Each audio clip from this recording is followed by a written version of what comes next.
Because the teacher probably should have directed him a little bit. We had a bunch of.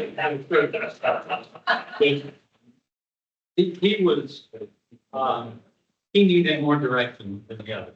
And again, he ended up leaving grade reading the third and fourth grade level. And that's what he had the skills to catch up, but, and he was the only one in all of the same Montessori, early on.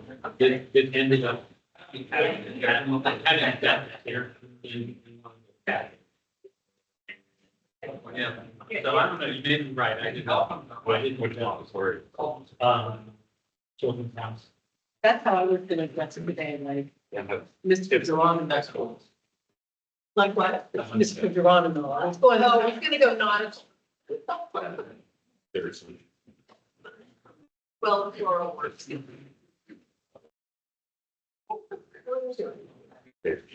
It was only 74 degrees. It was nice out. Yeah, for that rain, yeah, it was humid, but it was not suffocating. Now it's.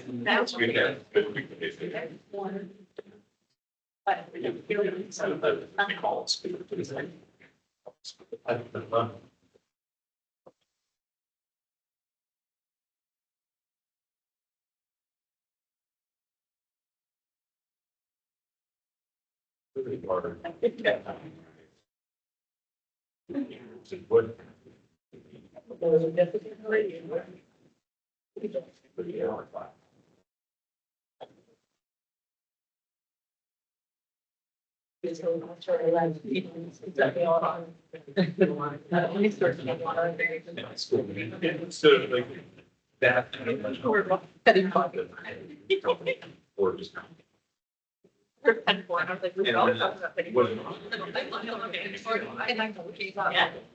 Petty cat. Petty kid. Was beard in the hole. That could be, you know. My son is. How it happens a little bit.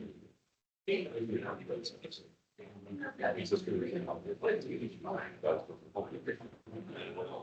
the third grade.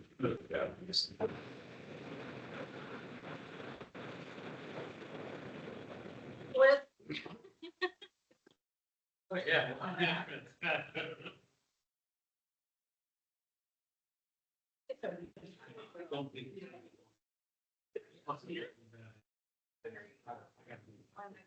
Your favorite. Thank you for letting me. It won't, like I said, I don't. I don't know if Tyler's here.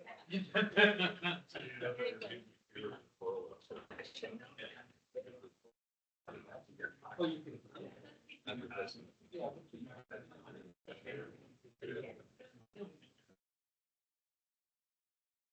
I think there's nobody to see if it's just because. They. Yeah.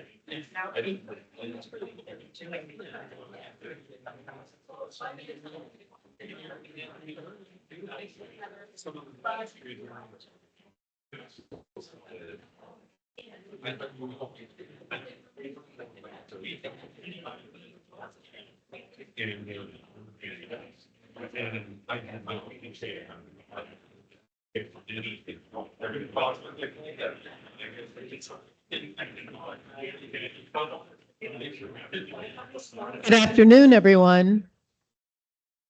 Hello, hello. Thank you for being here. I am calling to order the August 5th, 2025 meeting of ENRAC at 1 o'clock. Shall we call the roll?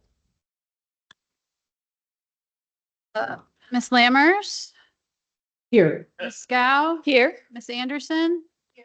Miss Brosmer. Mr. Burbank has resigned from the group, so he's not in attendance. Mr. Fitzsimmons. Here. Mr. Hoblick. Miss Jameson. Mr. Geronimo. Mr. Lights. Mr. Momberg. Here. Miss Morrissey. Mr. Surratt. Here. And Miss Whittick. So we do have a quorum. If anyone joins online, they're going to let me know, but so far, no. And Ms. Morrissey is Oh, walking in the, All right. Another grandie. And then from staff in the room, we have Chelsea Moulton, Brianna Peterson, Keith Abramson, Ginger Adair, Morgan Swank, and Samantha West. And we have one visitor. Would you mind introducing yourself? Can you read her name into the mic so we? Kelsey Hansen Walter. Okay, thank you. so I did not print out the agenda, but I believe we had minutes are the next thing up. Did everyone have the opportunity to read through the minutes from our last meeting?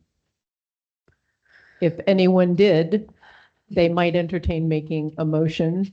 Thank you so much. They might entertain making a motion that the minutes be approved. Mr. Geronimo.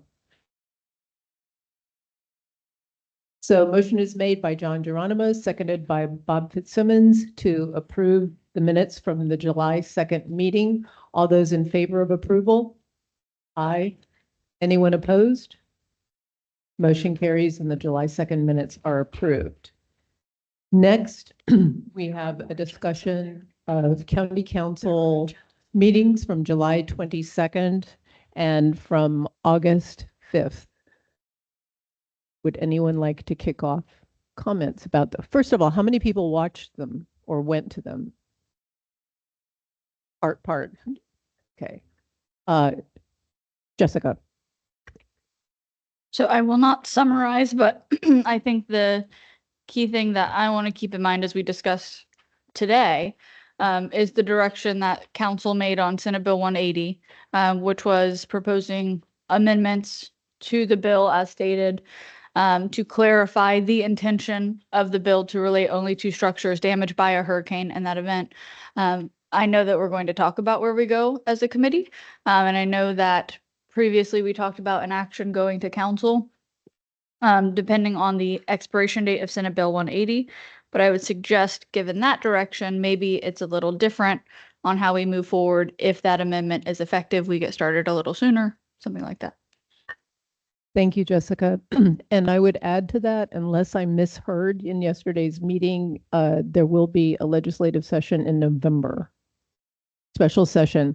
And I would anticipate that this would be addressed in that special session. So that's another data point. Bill. Do we have any idea of the likelihood of a success to getting that amendment through? We don't, but what I can tell you is that League of Cities is looking at this. I would assume that the Florida Association of Counties is looking at it. So I'm not a betting person at all, but I think there is energy to modify it as the previous SB 250 was modified. Those are my thoughts.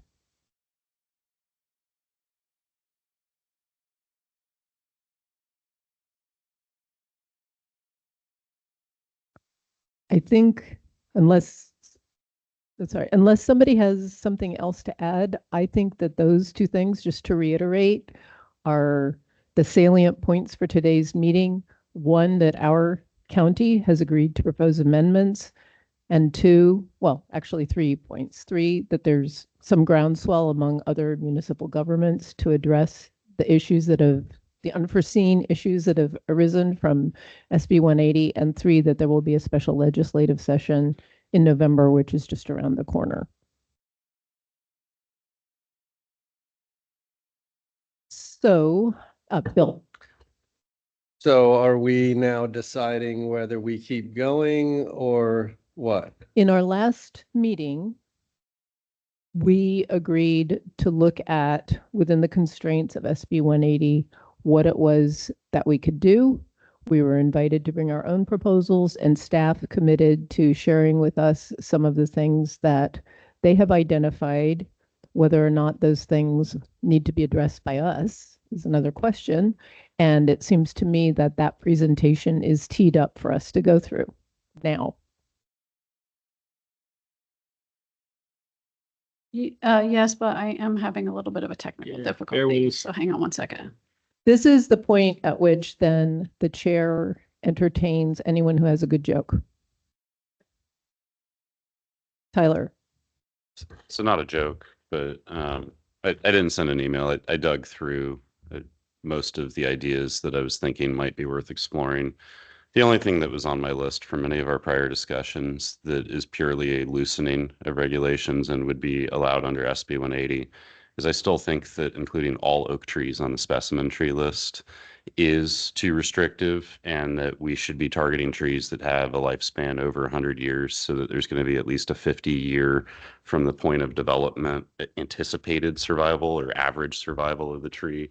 So trees like live oaks, absolutely. Trees like water oaks, they don't live 80 years typically. So at midpoint in life, there's less than 50 years of tree life left.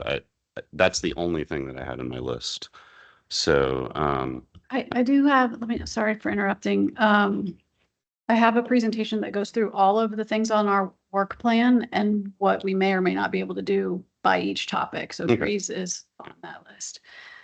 I otherwise don't see a way that our committee can provide any beneficial, use of continuing to meet unless special session makes an amendment. And so my suggestion would, be unless there's something here that requires our action, that we do look at maybe a long-term adjournment.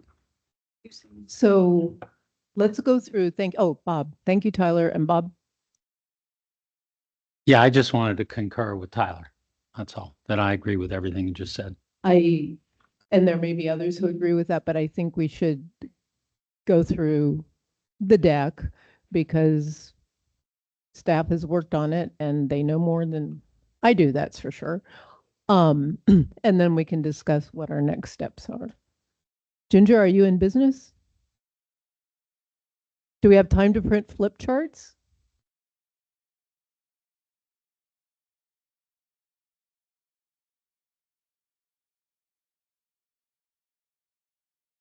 Sorry, we had a complete network migration. So everything's not where, I don't know. Okay.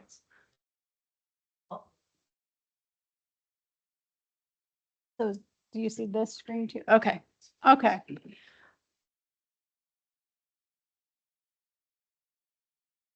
And one other thing before we start the slide deck too, is that we did have a meeting at the airport recently about the low impact development voluntary program. And two of the members of this committee were there and both members did speak. Jessica was there and Wendy was there. It's work that you already completed because it was about the low impact development program, but just for, full transparency, there was that discussion, which I thought went really well, by the way, and hopefully we get some projects coming in the door. This committee, if we have time at the end, might like to hear about that. Thank you. Okay, so for new business for today is this PowerPoint that is sort of the post Senate Bill 180 options that we could consider. So what I did, Keith and I and Samantha looked at, here was what was on your 2025 work plan that was approved by council. And then for each of the 9 items that were on the work plan, I have a slide or two talking about, what are the options given our SB 180 reality. So the first thing was the stormwater management minimum standard. So we had adopted the stormwater management chapter 72 changes. They had to be repealed after Senate Bill 180 passed. And so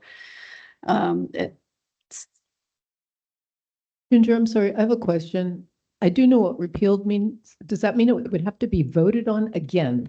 Okay, thank you. Yeah, it's out of the code. Yeah. So our next topic of work was to make those same changes in chapter 50. You had all voted on what those changes were and staff was working on those chapter 50 changes. Of course, that work will have stopped. So unless there's some other discussion, I think that's sort of where we are on the stormwater management.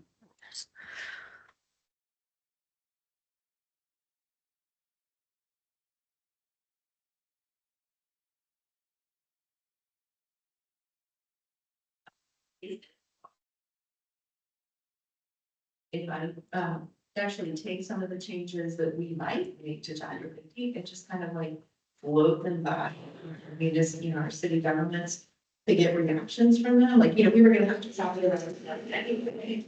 If we were to get there, and can we start the conversation so that when we get a green light to move forward, everybody's already on the same page and knows what we're talking about. I heard from Morgan the last meeting about that. Let's hear from Morgan again about that. Because it discusses proposals, our conservative approach has been that that is not something that would be a good idea, at least not at this time unless they change it.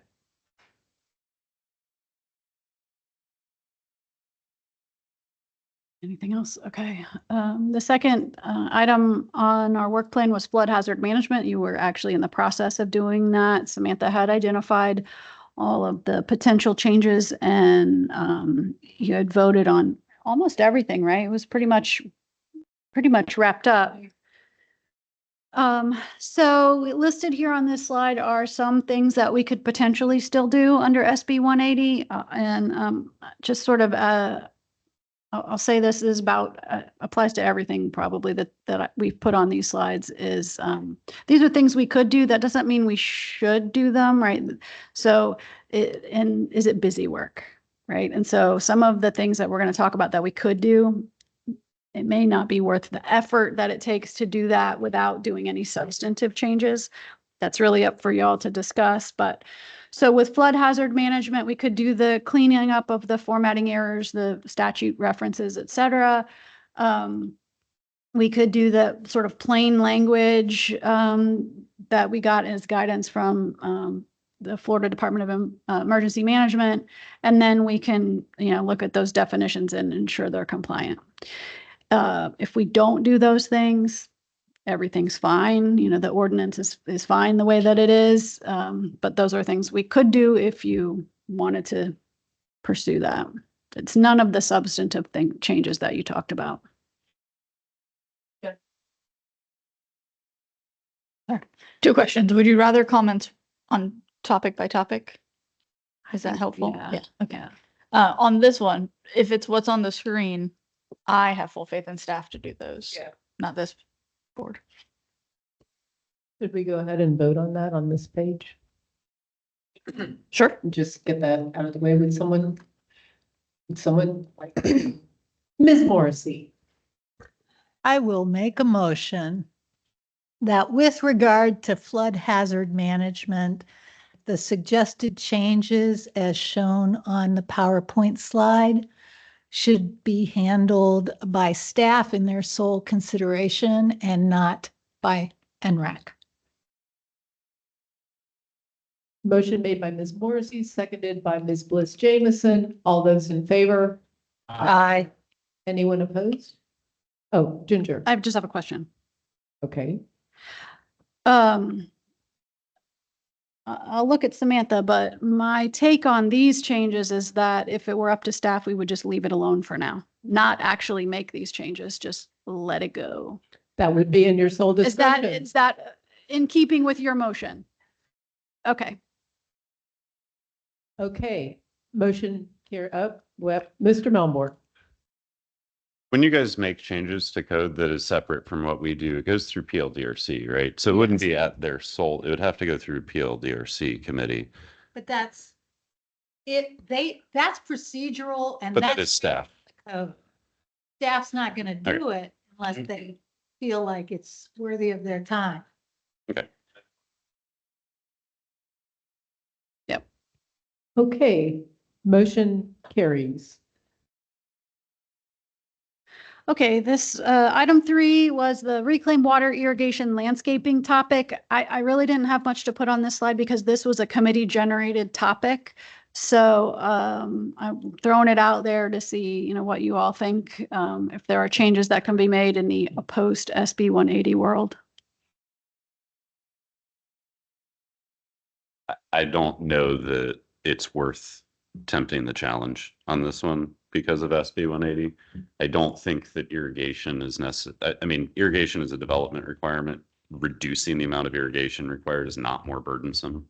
Reducing the cost of landscaping is not more burdensome. So I think that there is a path that this could be viable, but I don't think it's worth keeping our committee active to beat this one up. I also think that it will not be a publicly popular idea. So, I think that there are basins where this definitely makes sense. And in the flood studies, they should be considering this, if not under their current iteration and like future expansions. But no, I don't want to keep meeting for this one. Sadly, I concur. Jessica, sorry. I have a question for Morgan on this one. In terms of irrigation maintenance and performance standards that are not tied to development, is it possible that there may be best practices from upkeep and maintenance that could be looked at that would not impede on Senate Bill 180 that deals with development of properties and approvals rather than maintenance and operation? I think there might be some, but I think the biggest concern is if we make some change, and I think I kind of mentioned that before, if we make some changes and it has unintended consequences, we Okay. may not be able to go back after that. So that would, again, just going with a conservative approach, but that might be the issue. So potentially enforcement changes or what you're thinking, yeah. And I will say on that, the county's irrigation permit program is actually managed by the health department. So there's a little bit of complication there in that, if we made changes to the irrigation rules, the health department would actually implement them. Thank you. Okay, topic number 4 on our list were wetland alteration permits. And, we've been way down the road on wetlands. So some of the things that we could still do under SB 180 is to reorder the sections to make it flow better. We talked about that. Remove some of the redundancies in the code, just make it easier for the average person, right? We can add the definitions for the uniform mitigation assessment method.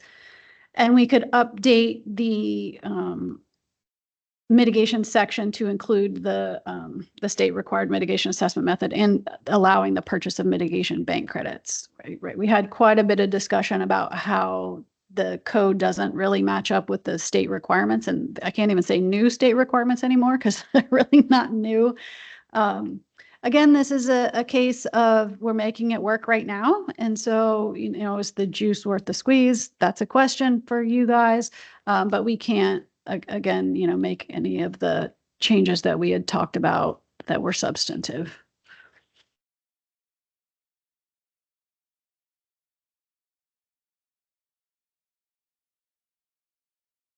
You were looking at me like I was supposed to say something. So Let we me- could, Okay, well, then I'll say something. I was being clairvoyant. Yeah, that's good. My concern with moving forward is the potential perception by others that this change would be considered not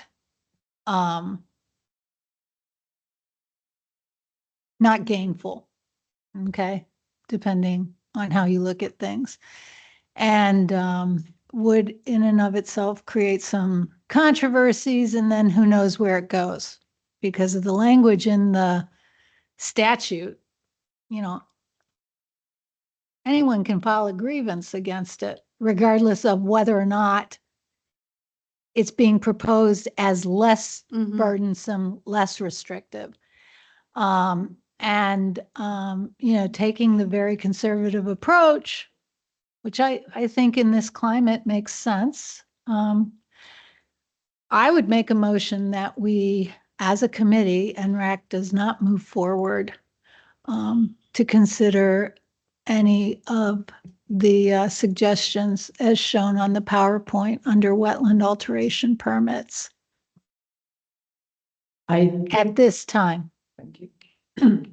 Tyler, and we do have a motion made by Ms. Morrissey to not move forward on this. Tyler. So I don't think ENRAC should be participating in moving forward, but I do think bullets 3 and 4 should be addressed by staff. This is housekeeping that when the legislation came out that changed, or the administrative code changes came out that brought UMAM and mitigation bank purchase and other things in place, we changed our operating procedures at the county, but we didn't change the written rule. And that should be reconciled to match. That I don't think is making things more burdensome or onerous. I would, obviously defer to the attorneys on whether there's a risk of that, but I am less concerned about reordering or removing redundancies, things of that nature, as I am just making the code match with our operating practices. And I again, don't think NRAC needs to be involved with that process. Jessica? I would agree, and I would just add, I don't know if we've done a review of the changes this year on mitigation banks at the state level, and if we need to add any cross references to that now that you can go like outside of different areas and things. And likewise, I agree with both Sarah Lee's motion and with Tyler's concerns. So I'm kind of going to ask Morgan, because when we first talked about wetlands, we were very clear that those last 2 points, add the definitions for UMAM and update for consistency with state law, was something that we were likely going to be just fine with as a body. I can't anticipate our votes, but Sarah Lee does raise the specter of unintended consequences. That could this be perceived as new regulation that would bring brimstone and hellfire down upon us? Or Doge. Or Doge, yeah. Well, I that same thing. I mean, anyone's going to have the ability, if they think something is more restrictive, to submit the notice, and then we'd have to address that within the time frame. So if we put in the effort and someone sends it out, we would have to do like we did with the stormwater, and repeal it if it was considered to be.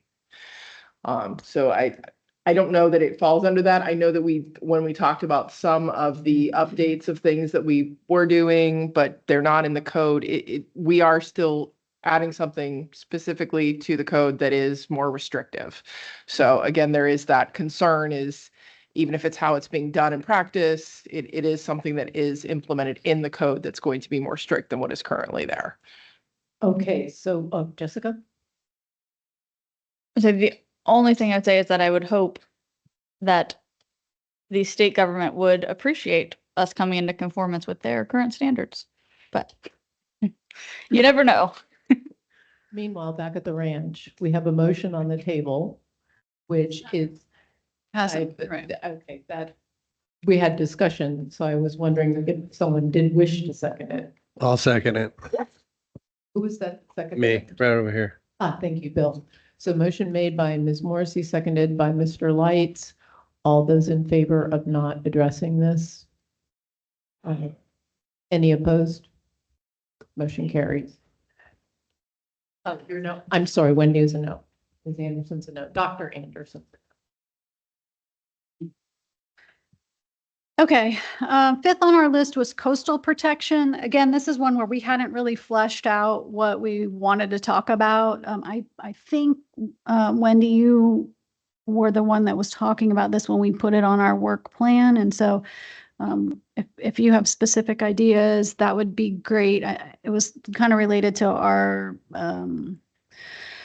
beach and dune ordinance, right?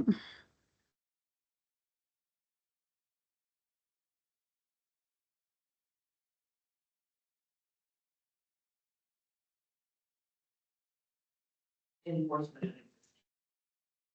Rather than updating. Right. And so again, is this a place where there might be state rules that need to be, that we need to be more consistent with, if there's any changes there? And, particularly in the context of having, planted dunes in front of seawalls, and, how earlier this spring, we basically gave a pass to 190 people to not have to put those in. And so, I don't really know what's possible with the terms of those rules. Right, so right now the code regulates the construction of coastal armoring, so seawalls, dune walkovers, regulates sand placement project requires a permit for the county in addition to whatever permits are required from the state. And we have standards that are in excess of the state standards. So if you build a new seawall, our code says that you have to plant or create an artificial dune in front of that seawall and plant it with native species. The council waived that requirement after the 2022 storms. So none of the seawalls that have gone in since the 2022 storms have had to do that dune replacement. For a period of time, we were asking people to pay into the Dune Restoration Trust Fund so that we could do that work later. Those fees, that the folks that paid those fees were refunded to them, which all sounds sort of bad, I guess. But we did get $77 million from the state of Florida to do a dune restoration project. So the county is managing that project. It's ongoing right now in the area south of Sunglow Pier to Ponce Inlet. And so our coastal division is placing sand in front of properties and planting those dunes. It's 18 cubic yards of sand per linear foot. So while the waiver seemed, really angsty, at least in that area, we are putting sand back on the beach. It's going to happen in New Smyrna as well. There's a project starting this fall in the New Smyrna Beach area. And then we are exploring additional sand options to extend the placement north of Sunglow Pier, moving to the North County. So hopefully that work will be done. It'll be done by the county.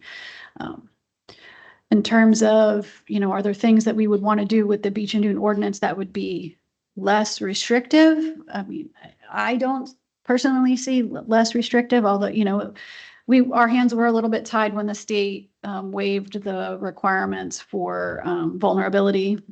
And it was basically everybody gets a seawall, right? That was new.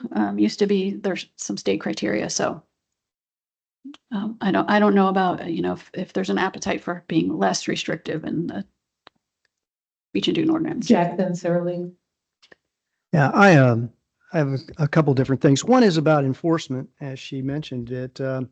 And are there issues that are on the books that haven't been fully enforced? And if they are, can that be an element that we can in fact enforce rules? And would that be a problem relative to 180? That's the first question. The second is, in the case of all of these subjects in a broad stroke basis, I realize we can't do any of this. And you probably know that I'm discouraged by the whole fair, as we all are. But in thinking about it, is there a way that we can do something similar to what we did with other projects, and specifically LID, to build more incentives, okay, outside with, an incentive, a voluntary method, if you will, and then put that in place. And in fact, use some of our tax dollars to facilitate good things. And if a developer or a builder wants to, in fact, take that position and get that incentive, that would be just fine. And I would assume that would not, in fact, be a problem. It would also give us a benchmark going forward to where we can move into more of a hybrid position in a lot of these things, if in fact the rules changed in time. And this was a new thought on my mind, because I like the incentive element, but it's a stick and carrot kind of position. And we basically have removed the stick possibility. Perhaps we should make the carrot larger where we can. So those are the two subjects that came to mind when I gave it thought. Okay, can I answer the first question? There are things, and since we're talking about coastal protection, in the beach and dune ordinance that are very difficult to enforce. And one of those is the requirement for the dune in front of a new seawall, because the way the code is written is that the dune has to remain for the functional life of that armoring project. And we in the past and moving forward will also have a real difficulty in, if those dunes get washed away from a storm or whatever, compelling people to put the dune back. There hasn't been a lot of support for forcing people to put back sand in front of their seawalls after they've been impacted, by a storm. So the code requires that dune remain for the life of that armoring structure. The reality is that's been really difficult to enforce. So to your point, yeah, we have rules that, are really tricky to enforce. And, then I guess begs the question, do you want to have the rule, right? The second part is more, philosophical thing for the whole group to discuss.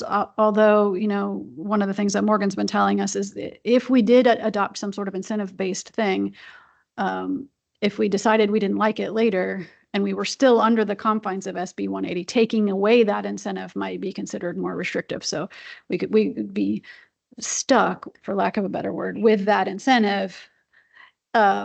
But I think that's a really worthy topic for discussion is, are there incentives? If we can't compel people to do things through regulation, are there ways that we can move in the right direction? And forgive me, that would be general to all of the. Mm-hmm.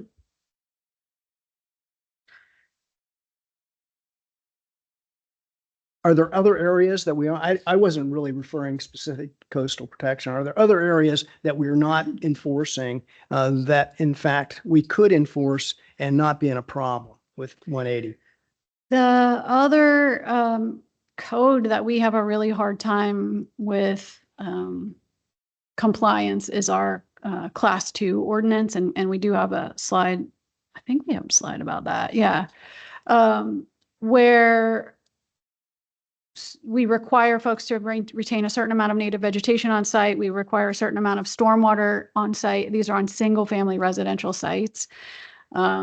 And compliance with those requirements over time is really low. So at the time of a development or, a new home being built, we make sure that they meet all the requirements. But over time, the berms erode, people take out the vegetation, a new homeowner comes in and doesn't have any idea why there's these berms around the edge of the property. That's another one that's, we have a really hard time maintaining compliance. And we typically enforce based on complaints. I mean, that's not only how we do it, but and we'd have to have an entire team of folks just doing these Indian River Lagoon compliance inspections if we were going to try to maintain that over time. So that's another one that's really difficult to keep going. Sarah Lee? I was going to say, specific to this slide, I was going to echo Wendy's comments. I was not convinced I had new ideas for it because we as a committee have yet to discuss this particular issue. However, I have been very concerned and really bothered by what I've seen happen along our coast over the last several years. And that being said, my comments were going to, in some ways, echo some of what Jack said, that perhaps by the time we get to the end of this PowerPoint, because I'd like to see some of the other comments and/or concerns, I think the issue of enforcement of existing is something that we as a committee may want to make a statement about to our council. And so what I was going to say was, if the issue of enforcement goes beyond coastal protection, which I'm thinking it does, that perhaps, hopefully if some time allows, we as a committee could discuss that and just see if we can come to any kind of agreement about some sort of statement to council, because my concern is there are rules on the books, and the intent of those rules is worthy Otherwise, they would not have been considered and they would not have been adopted, regardless of how old they may be. And that I am not convinced we are serving our community by not enforcing. I understand there's challenges with enforcement and that there could be subsequent decisions to not enforce. But I still think that we may want to have some sort of statement made by this committee. Coastal is my privilege in recognizing myself. Coastal is something very near and dear to my heart, having grown up and living along the same stretch of beach for 60 years. So I've done my own little longitudinal study of what's happened over that time. And my own little unscientific surveys talking to beach walkers about what their understanding is of what makes for a healthy beach. And involvement with League of Women Voters to put on a hot topic in an attempt to educate the public about beach dynamics. And enforcement is an issue. It's an issue with with all of these things, and I sometimes feel that one of the biggest challenges is trying to educate the public, not just about what rules are, but about why they exist. Because there are reasons. There are reasons that we don't let everybody, drive Jeeps down the dune anymore. It's going to hurt the dune. So maybe that discussion of enforcement matters. The other thing I would say is, because I love the coast and have worked personally on a lot of things in my own area, it's really complicated because at least up in the public part of the beach, you're dealing with various different entities. Volusia County, the Department of Environmental Protection at the Florida state level, Florida Department of Transportation, because State Road A1A now, what's it called, Jimmy Buffett Highway. Isn't that it? I think. Yeah, the Jimmy Buffett Highway is an evacuation route. So it's enforcement is probably easier than trying to change regulations with all the different entities that are focused on that one little spot. And FWC, and of course the feds as well. So all of these entities have say-so over different things about what happens on our beaches and our dunes. Jessica. On coastal protection, without changing any rules or making it stricter, there may be, to kind of the point on enforcement and process, there may be something, and I don't know if it's this committee, but I'm keeping a list of things that we could talk about at the end, and this one is under coastal. Could look at how to better educate coastal properties on our sea turtle lighting and how it interacts with FWC and that fun joy. So we have one full-time position that is our lighting specialist, and her job is to enforce the lighting ordinance during sea turtle nesting season and spend the entire off season either whipping into shape those folks that never came into compliance, or and doing education. And in the nesting season, we also have a lighting a part-time, like during season position that helps. So we do spend a significant amount of time and energy doing that. We spend a significant amount of time telling the same people the same thing every single year, taking the same people to code board. So yes, agreed. Yeah, we do. Wendy.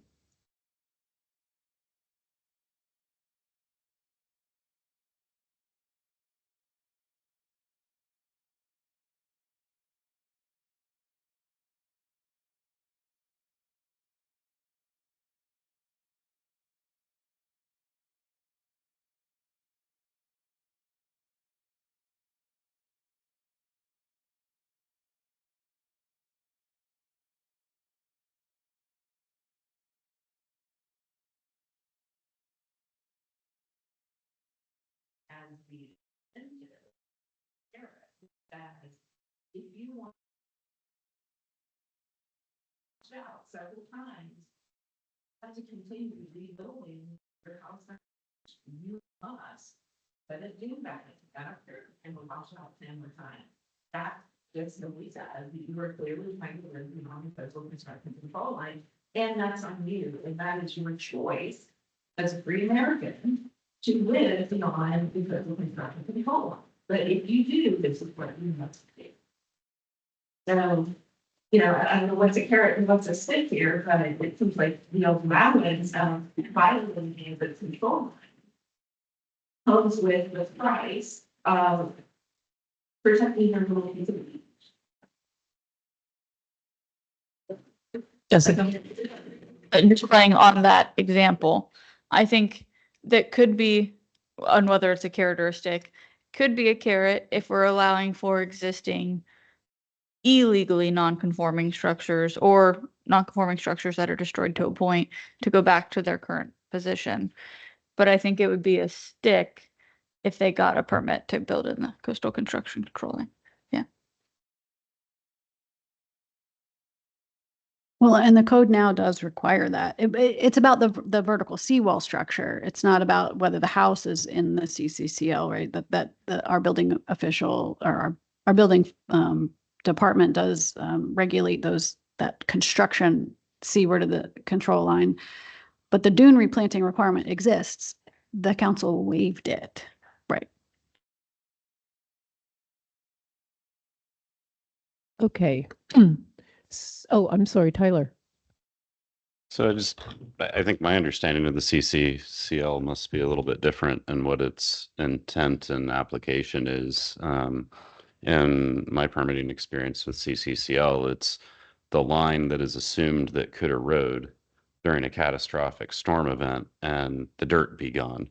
So if we didn't build there, the dune would be gone. If we do build there, the dune's going to be gone. We're required to have deep pile or deep enough pile foundations and structural supports for everything that's built so that all of the structures remain and the non-critical peripheral structures, if they're designed to not remain, they drop vertically and are not able to be washed away so that the debris can later be removed. There isn't a restriction that says you can't build beyond that line. It is just the ground might not be there, so you have to meet new structural requirements to build there, and it gets permitted by FDEP. And your foundation has to be above the expected wave crest height with storm surge, and the tip of the piles in the ground has to be below the scour elevation with enough area to support your structure. So it just, I might be ignorant to the, other purposes of it, but that is what the implication is. It doesn't really have anything to do with you have an obligation if you build here to make sure that the dune stays. So I would definitely think anything in that direction would be considered a burdensome non-SB 180 compliant thing.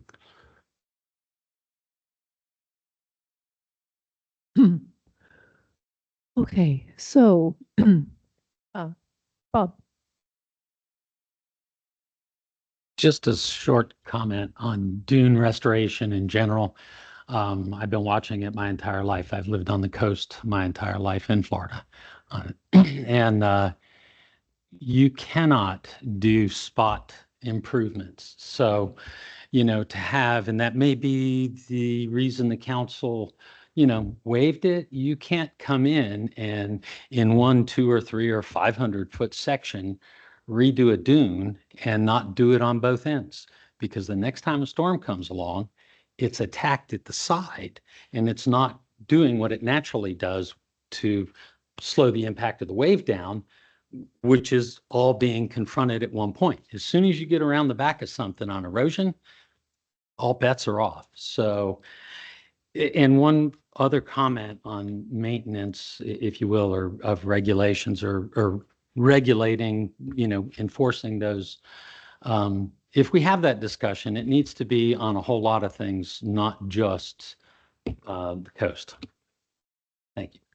Which was what I was about to say. That, go ahead, Mr. Geronimo. We used to refer to the beach area as barrier islands. They are. And there was a reason for that. So I would love to talk about coastal restoration, but it does take a comprehensive approach from everything that I've ever learned. What we have said in this section, just to spit it back out to the group, is two topics have emerged for discussion vis-a-vis all of the items on our list. One was the discussion about incentives, and the other was a discussion about enforcement. But I have not heard about anything that we are going to attempt to do vis-a-vis coastal. Is that correct, committee? Okay, so Ginger, please move on.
I haven't been on the mic this whole time. Hopefully that got on the record. This is an area that Keith's group spends a lot of time on enforcement. At the time of the development, though, we ensure that everyone is in compliance with this rule. It's just that the sort of falling out of compliance over time is an issue. Bill and Jack? Is that only new homes that are built, or does it retro to homes that are already in place? It's not retroactive for homes that were built before a certain date, but if you, what is it, 400 square feet? 200. Building permit, 200.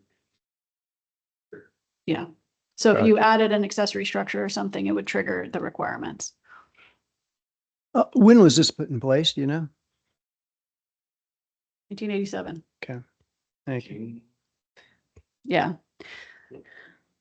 John?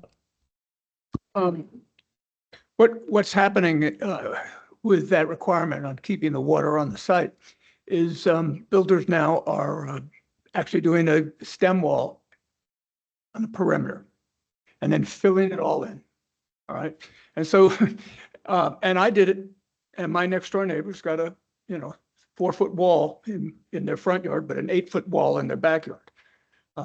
And there's some logic to it, except what happens to the houses existing between two of those? You know, there's a thing called the venturi, you know, when the water comes through and it's channeled, you know, so, it's like that unintended consequence. You know, it's, I mean, I've always, I like to think in terms of how we build. We've had flooding, we've had flooding forever, and we'll continue to have flooding. And how did people deal with it? How did the indigenous people deal with it? They built to compensate for it. They built above the ground. They didn't build on the ground. They built above the ground. They're still building it above the ground. If you look at hot, wet climates all around the globe, it's above the ground. And then the water goes underneath. Oh, sometimes it sits there for a few days, you know, but it percolates through. So, you know, we started building on the ground and, you know, it's that unintended consequence. I think there's two issues here. So the class 2 ordinance, or this Indian River Lagoon ordinance, was intended to address water quality. It wasn't it really wasn't about water quantity, and it wasn't about what elevation you build on for flooding either. It had no, the whole point was to hold that stormwater on site so that the nutrients could be taken up before it flowed off site. Because in this area, there are so many existing lots of record that were just platted without any infrastructure, that, you know, the idea was that there's no way to get that water quality improvement on any kind of large scale basis. Because a lot of these are, you know, lots along these man-made canals. They're small-ish lots. There's not a lot of right-of-way. So the requirement to build higher because of flooding or, you know, storm surge and those sorts of things is related, but not this ordinance necessarily. And how people have to do that, and they have to meet these class 2 requirements. So, Bob. I was trying to remember the Indians' name, or AIS, AIS. And the way they solved this problem, they left the barrier islands when the storms came. They moved their whole settlement to higher ground. Would be wise too. Which is, you know, just thought I'd throw that But- as a footnote. But to Ginger's point, these existing regulations are more about water quality, trying to address that. I'm sure everyone has heard one of the manifestations of water quality, which is the die-off of seagrasses in the area. Is there anything actionable from ENRAC's point of view at this time on this? Tyler. So I'm going to say no. I'll end this with a motion that we move forward and disregard the last two items as potential actions for our committee. But the reason I say no is FDEP with the stormwater rule rewrite that went into effect last year now requires that all of our stormwater system permits have maintenance standards with inspections and otherwise. That is a burdensome and onerous responsibility. There's annual reporting requirements, all of that. That is really what would be necessary here to give more teeth to Keith's group, is to have self-reporting requirements for the folks that fall under this. Putting my lawyer hat on, I don't see a path that doesn't create some type of a rule violation. If there is one, I think it's something that staff could take under their own direction and, you know, was the directive to undersee. So I'd like to move that we go ahead and disregard items 5 and 6 as potential actions for us. And 5 was the last one that we moved on from.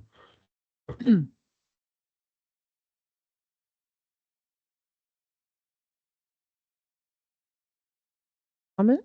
A discussion question. Would that include us not trying to get better enforcement? I probably should defer to Morgan. I don't know. I'm But just saying, I'm saying before I vote for that, which I would generally agree with, that doesn't seem to include enforcement on the current rules which are in place. Yeah, I'm just specifying that as a committee, we shouldn't be. Right. I don't think we should be discussing code changes. Code changes, right. And so, yeah, so I would agree, but as long as it's not including the enforcement of existing rules, which I'd like to hear from Morgan on this, because would the enforcement actually create more of a burden because it wasn't enforced and now it is enforced, and so we could be challenged on that? I just want to say it is enforced. It's just that the Well, amount of non-compliance often exceeds our either enforcement. Sometimes we don't know that someone's out of compliance until someone complains, and there's, a lot of it and a few of us. well, maybe we say inadequate enforcement. Come on, Keith. Work with me, Keith. I'm sorry. I'm sorry. I don't mean it to be that way. I really don't. I really, No. My comments are going to be that most of the enforcement issues are not even the property owners doing. These retention areas are 6 inches deep.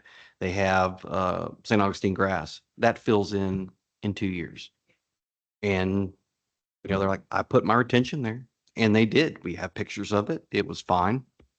And come back, it just fills in. So, I mean, do we really want to go door to door to door and go, your retention pond filled in, your retention pond filled in, we're not going to have political will to do that. And it is what it is. But if they ever come back in for another permit, that's when we're like, hey, you've got to reinstall this. And the vegetation requirement is 35% of the lot. That's a lot. So do you want a pool? Do you want, what size is your driveway? What size is your house? Your, septic? Okay, we had a motion. I'm sorry, Morgan.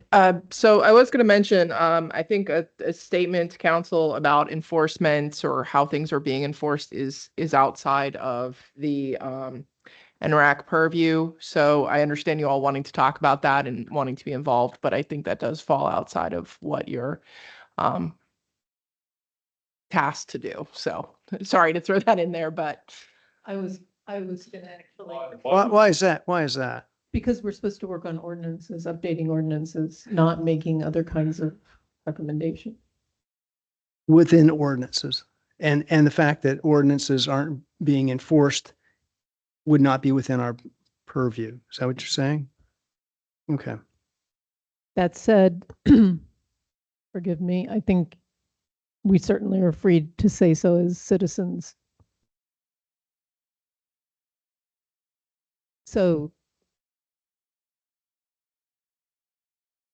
to formally say we are not taking a role at this time on items 5 and 6 that we've just seen. It was made by Tyler, seconded by Sarah Lee.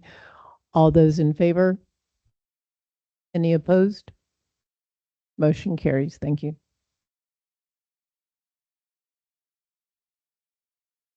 Trees, everyone's favorite topic.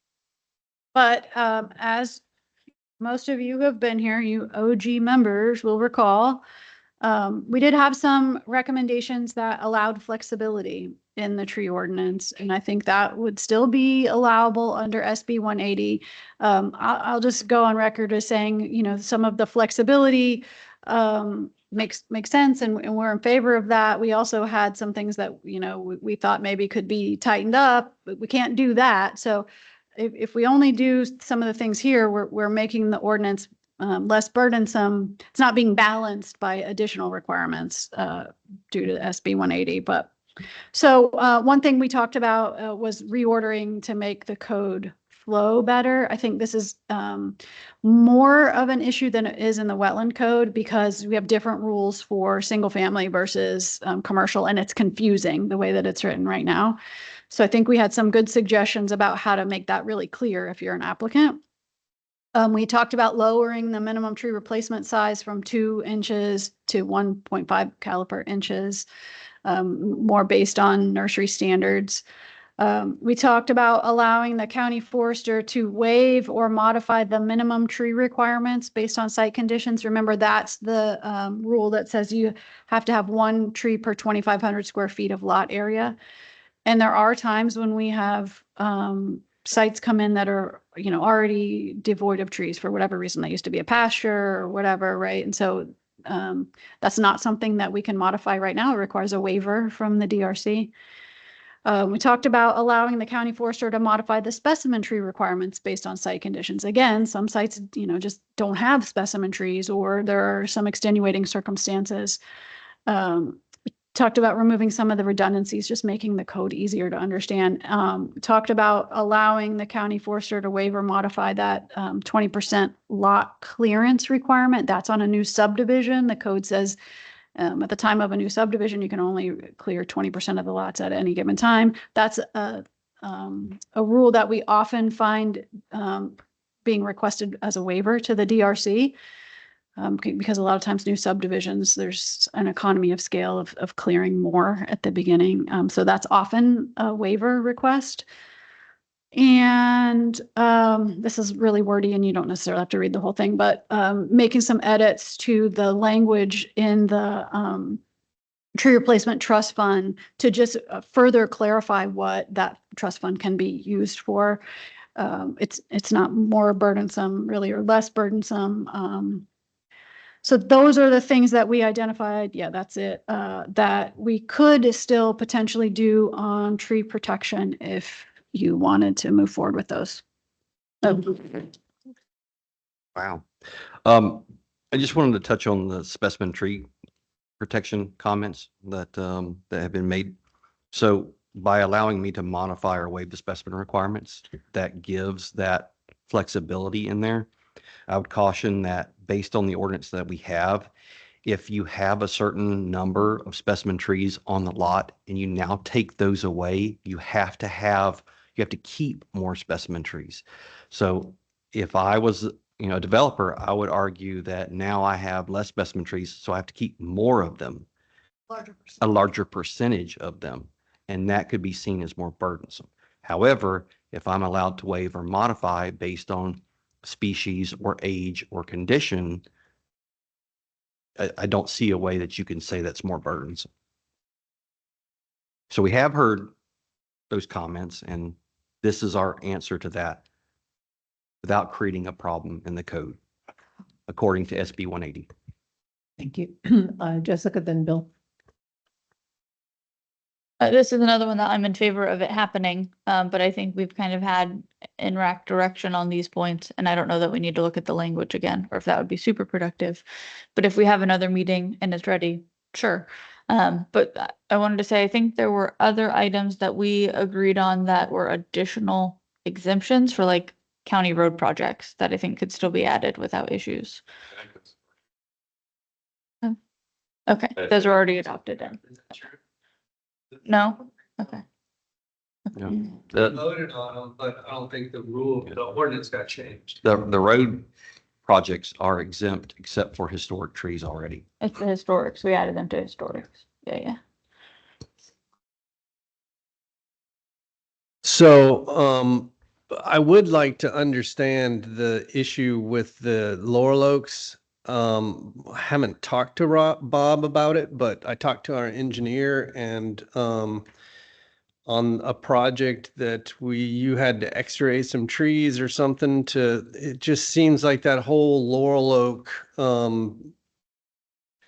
specimen tree thing is a real problem. And I think it would be good to talk about possibly removing Laurel Oaks from specimen tree requirements because they're just going to fall apart very soon anyways. So I would like to simplify the code in that way. Again, that could run afoul of SB 180.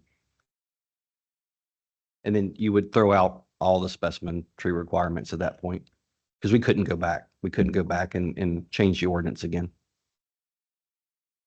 What? I don't understand. So I'm sorry to jump in on this. The base replacement requirement is 15% across sectional area. When you get into specimen tree, you have a higher replacement rate, but then there's also a matrix. So like I had a 5-acre project. It was a city of DeLand project, but I had less than 15 specimen trees. So I couldn't cut a single specimen tree down, and it locked my project down. If I'd had 25 specimen trees, the client would have paid more in penalty for replacement or tree fund or whatever, but That's not the case. The replacement value doesn't change if it's a specimen tree or a regular tree. Where we have asked for additional replacement is if someone comes in for a waiver from the specimen tree requirements and we say, okay, you don't have to retain all of the specimen trees that are required if you add additional mitigation for those specimens that you're taking out. But the across the board replacement is 15%. It's not higher for specimens. okay, my apologies on that one. It is in City of DeLand. Okay. But you're right. That is where I was getting it wrong. But it can lock you down on the flexibility of your layout. That's the point that Keith is making, and I don't think that it's an invalid point. I don't disagree with the premise that it is problematic to me that laurel oaks, water oaks, there's trees other than oak trees. It's just we don't usually run into them being classed as specimen trees on our site. So I'm not picking on the entire list. I'm picking on what has affected me. But in that light, I don't know that there is necessarily I don't know how to break that issue. Yeah. Yeah, I would certainly like to have a discussion about the trees and the changes that staff is suggesting there that, I believe we need to do some work on that. I'm also one that believes that laurel oaks shouldn't be on the specimen list at all.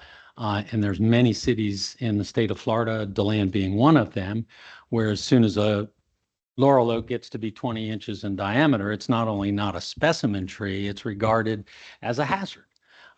Because typically that's what they are.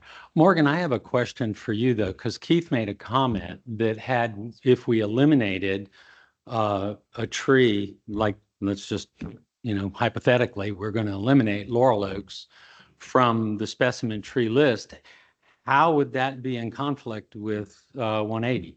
It seems to me that would be lessening the burden, not increasing the burden.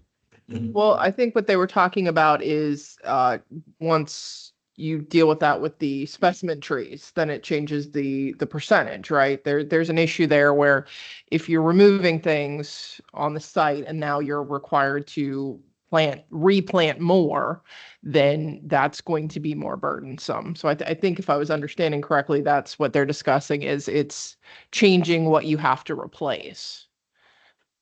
I think he did say that, but he also said something about different, that if you take it away now, then you can't put it back later. Right. Well, so here's an example, I think maybe to help clarify. So if you have 40 specimen trees on your site because you're counting laurel oaks, then your percentage of replacement, it's per acre, right? So how many specimens do you have per acre? The higher your number of specimens per acre, the less percent you have to retain, right? So if you have 8 specimen trees per acre, then you have to, or let's say between 5 and 8, then you retain 50% of the specimens you have, right? So you've got a lot of flexibility about which of the specimens you take out. If you have less than 3 specimen trees per acre, you have to retain 80% of them. So you have a lot less flexibility in your site design because you have to preserve a larger proportion of the specimens you have. So that's where we were thinking that may become more burdensome because you can't design your site the way you want and still meet the specimen requirements. Now, if we make changes that says that, and right now that would require a DRC waiver. And typically, if you're going to DRC for a waiver from the specimen requirements, we're asking you to do something else, right? You provide additional tree replacement? Do you provide additional tree preservation area? Something to offset the waiver that you're requesting. What we have proposed is that the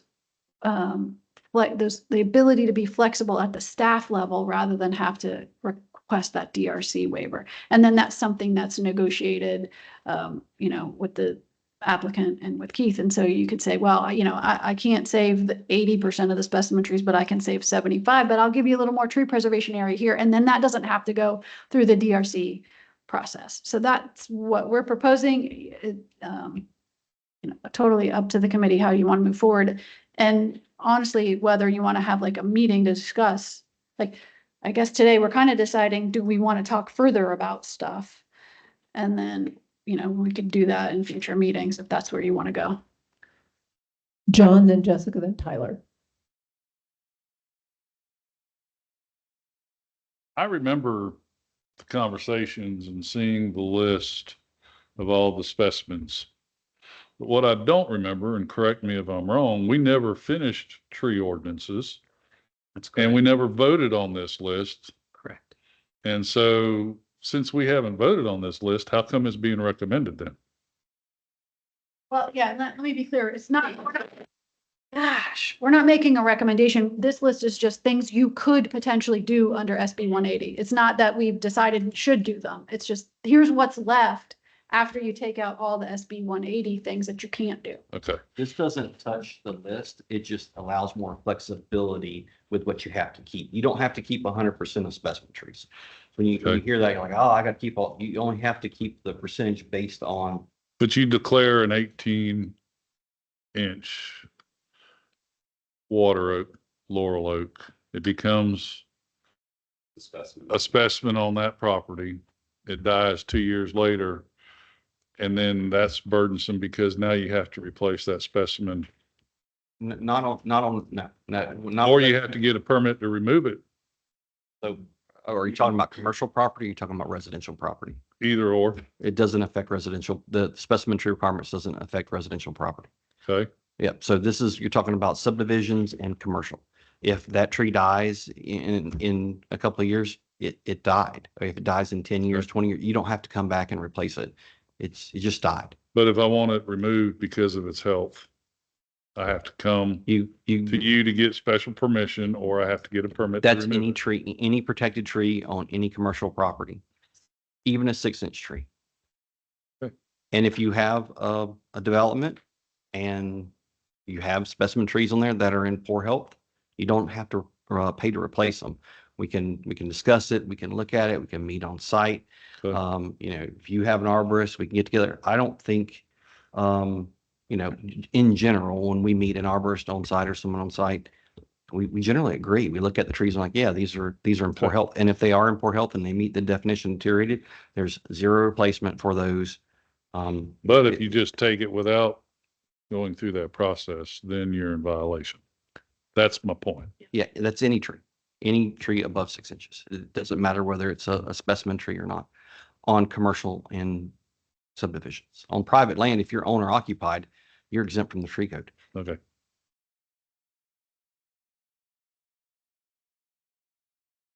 I was going to say, because we're trying to get through the full list, and it sounds like we want to revisit this one, that perhaps we will end the same way we started this journey, which is one more lesson on trees.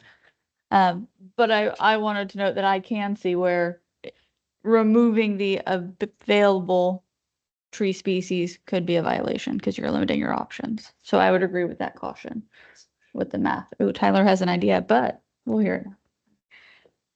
He only plays a lawyer on TV.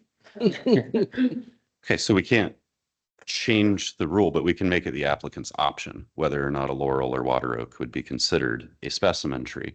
It's not more burdensome for them to decide that their laurel oaks are specimen or their laurel oaks are not specimen. So a 1-to-1 trade of a specimen for a laurel. Well, no, it's just either on your project, you're going to consider all oaks as specimens or just live oaks as specimens. Applicant's discretion, not, okay, so They're oaks though, other than laurel oaks and water oaks. That okay, well, and so that's why I rephrased it at the end to be just live oaks or all oaks. So I would add so one of the hesitancies that we run into with clients sometimes is the county has a system that they call the Amanda system, that if you make an inquiry on a parcel, there is a record taken on the parcel. So if you go to purchase land, you can call the county and you can ask for all of the inquiries and other things that have ever been discussed with them since Amanda came into existence about that parcel. So if you as an applicant go ask Keith for permission to waive one of these criterias, and your project is going to be killed if he says no. When he says no, that is then available in the due diligence to whoever you go to sell your property to. So a lot of people are afraid to put information into public record with the county, and discretion actually does act as a barrier against applicants. And I mean, I see some people nodding yes, some people nodding no. I'm just telling you my experience as somebody that works in this industry. It's not an opinion, it's just my lived fact. And so with that, when we give discretion to an applicant, it is upfront, they know that they're going to be able to do what they want. When we codify things and we don't make them discretionary, they know upfront what they're going to get. The other caution that I would have is Keith is a pretty reasonable forester. There are foresters that don't like trees. He is currently our county forester. In the future, we could have a county forester that doesn't particularly like trees. Giving too much discretion to the county forester that cannot be peeled back could be a bad thing for the county long-term, depending on who Keith is in the future. Just devil's advocate on that. I am. I would say that I've never had someone call me and ask me how many specimen trees they have on the property. That's typically something that you get a question about wetlands, like, have you been out there? Are there wetlands? We get in, yes, we have been out there. Yes, there are wetlands. That does happen quite a bit. And the other thing is historic trees. So if we've been out there and there's a historic tree, that information gets, passed around, and that could potentially be an issue for someone. But specimen trees, they've never called to ask me how many specimen trees they have on the property. Thank you. So I think Bob, John, Jessica, Bill, or, So, okay, Bob, Jessica, Bill. so I agree that Keith is a reasonable forester and you can work things through. So I wanted to put that down on the record. I disagree with my colleague over here. I think that discretion is a good thing to give the forester or any other director of a department within reasonable bounds. And so that's something that I agree with. But mostly I agree with Jessica. It's time to move on. I move that we keep this item open and for discussion.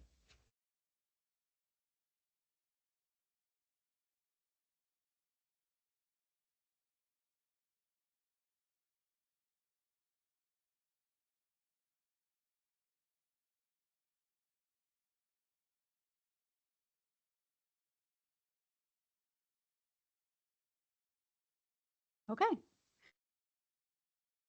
Habitat protection was another one that we wanted to tackle. The discussion originally when we were talking about the work plan was, we have these rules that protect trees and we protect wetlands, but we don't necessarily protect habitats as a, in their own right. We talked about scrub habitat and some things like that. But we don't have any current rules that address this except in the sort of piecemeal way that we do, which I know, Wendy doesn't, we've talked about having a more holistic approach, but because we don't have any current rules, any proposed rules that deal with habitat would be more burdensome or restrictive. So. Say, agreed with the caveat that I think that there is potential in terms of carrots of building in some additional habitat protection and like having certain classifications of the best habitat counting towards areas of like the cluster or conservation subdivisions, things like that could be expanded on. That would be more incentive based, and there are others I'll talk about at the end, but just as an option for future discussions. Bob.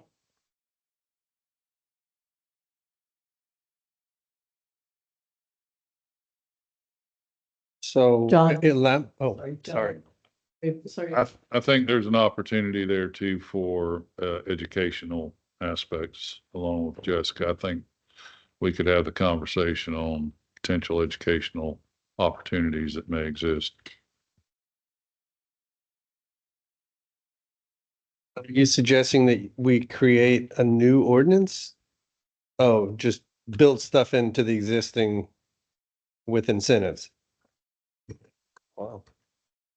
Tyler. I personally don't want us to take this topic on because of this isn't just a single layer onion. We create an incentive rule. There's got to be a basis for how the habitat zones are defined. It's got to be something that stays regularly updated, so on and so forth. I see this being something that could have unintended consequences and need to be repealed and not be able to be repealed. John.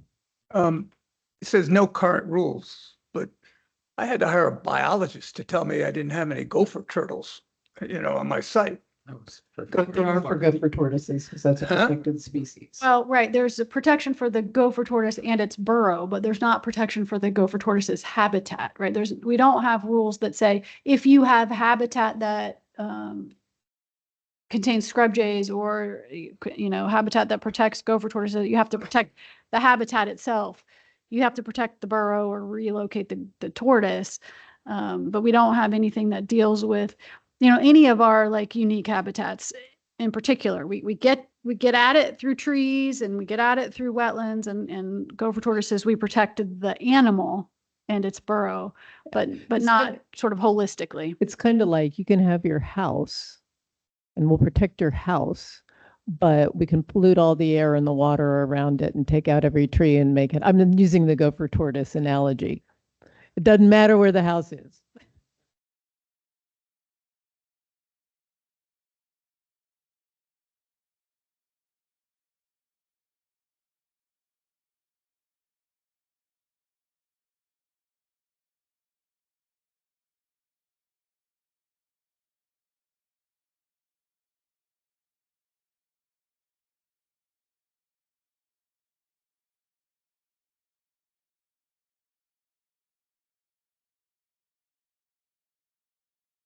Right, just to cover over that discussion. I agree with Tyler. I don't think that ENRAC should do a habitat day on my list at the end. I do think that we could get some benefit from this group looking at the conservation and cluster subdivisions.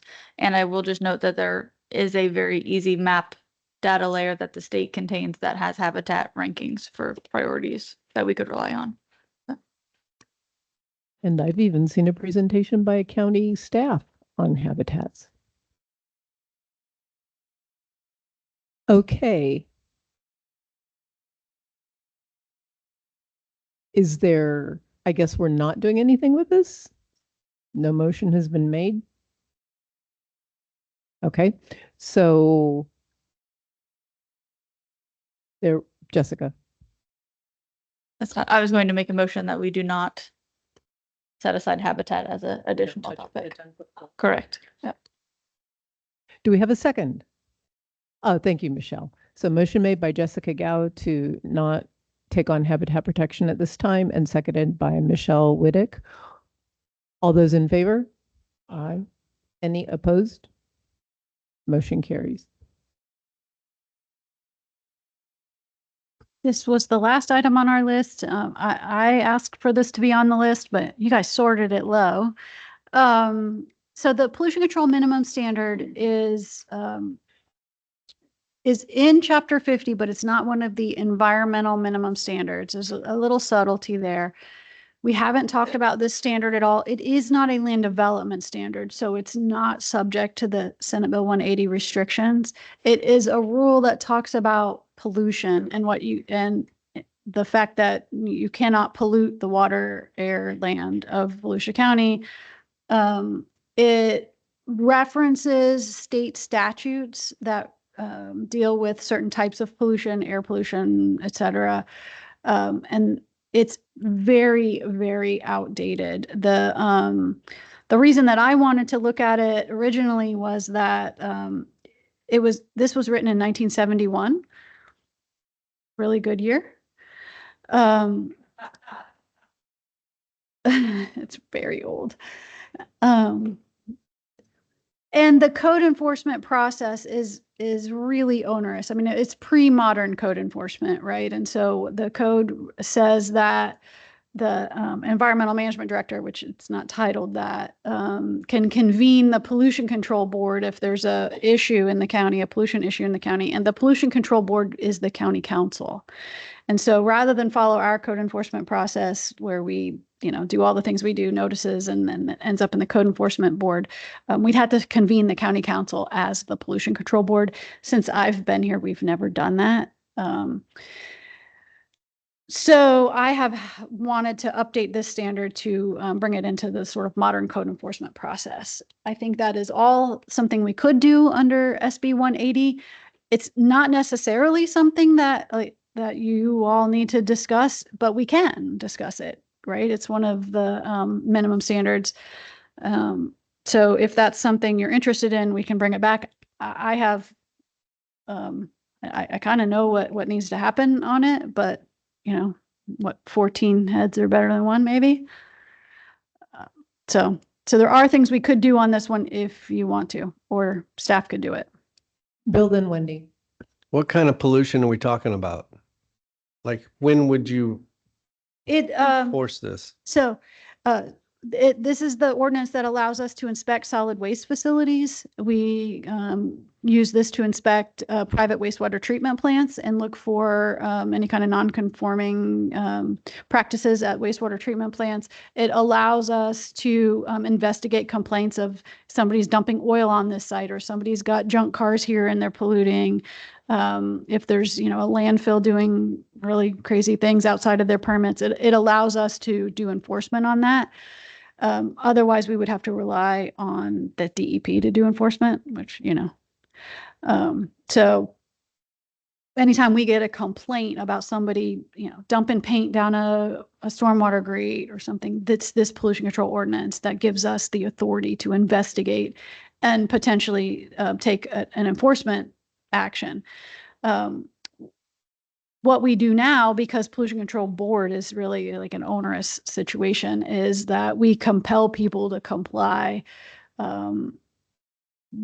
really through, saying we'll take them to the pollution control board and we get compliance generally. And there's some state backup to that, right? Because generally if they're doing these things, they're also violating state rules. But like a lot of things, the DEP doesn't have the response time that we have. So we're often the first person to investigate these sorts of pollution incidents. Wendy, then Jessica. To make the necessary updates to be consistent with state codes, state statutes, and to report back to us on just for us to review, not necessarily to approve, but just I'm kind of curious to see what changes are made. Jessica, you had a comment before? Okay. Motion made by Wendy Anderson for staff to move forward with us with this and for us to just have a look-see at it, to review it, not necessarily to vote on it. And Jessica Gal seconded it. And then my discussion question is to make sure it is not under 180. When do they get the permit from the county? Because I know Yeah, there's that's no the thing. There's no permit. permit. Okay. Mm-mm. So it's not tied to a development permit for them to start operations. That's correct. Okay. Okay, Michelle.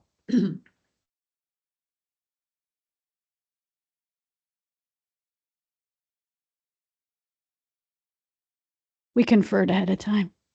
Okay, once again, the motion was made and seconded to have staff make the changes that they know they need to be made on this, and just to share those with us once they're made. Correct? All those in favor? Aye. Any opposed? Motion carries. That was the end of the slideshow. Okay, we're at the 2:30 mark, which is generally when we take a short break. And I believe we had actually just one item to talk about, because we've been advised that really talking about enforcement is not something that's within our remit as a committee, but incentives. So we might want to take a 5-10 minute break think about incentives and come back and have that discussion.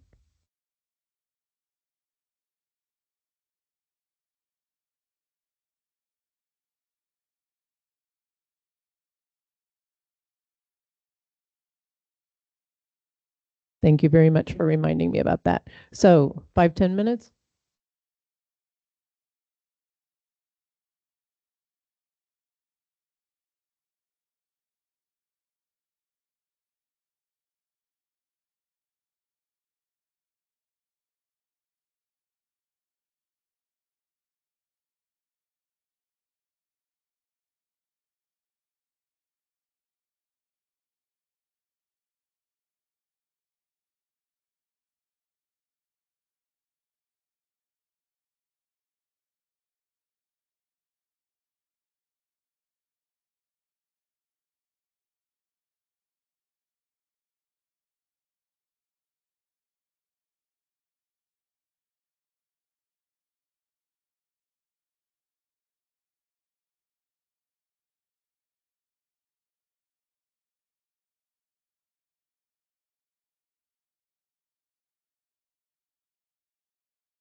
Help us. And it's like, no, I can't help you. Yeah.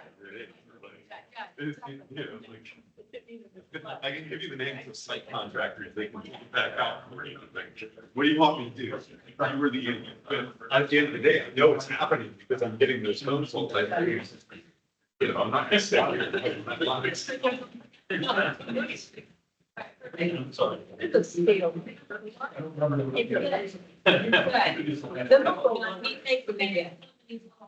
So a little bit of this, I believe in anyway. So I think that Mercury. That's how we. Yeah.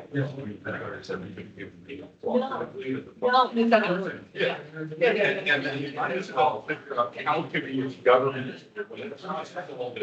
Well, I'm with you. But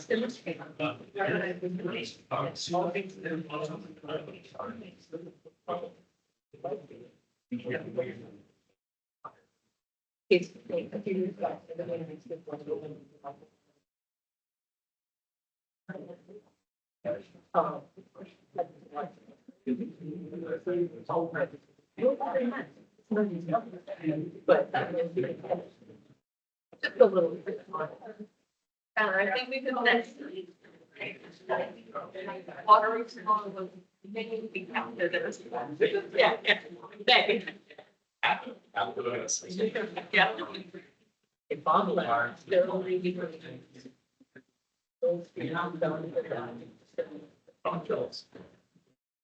Why?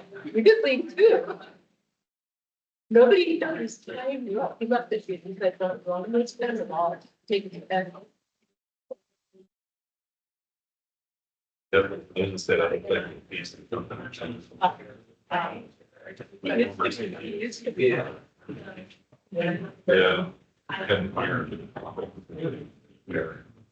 having problems that I believe are not. However, given these partners. So it's like, you don't want to say it's yourself, but this part's very good boss, I gotta, I think we have. Yeah. That's always funny. But that's the way it is. If I ever see Bernie, that's what I'll tell him. Like, this for Yeah. Sorry.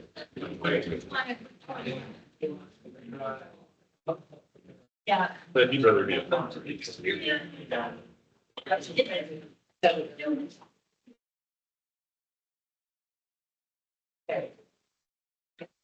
We still have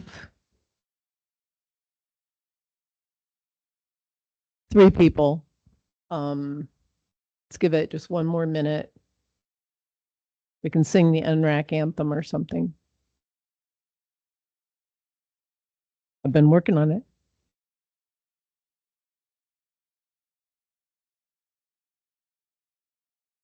Yeah. Gosh, and I could tell it like do this a la Cardi B or do this a la Edie Gourmet.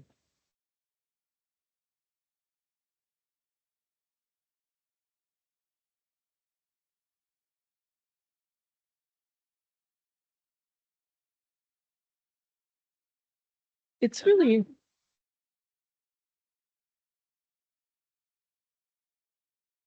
Yeah, that's get too late for that one.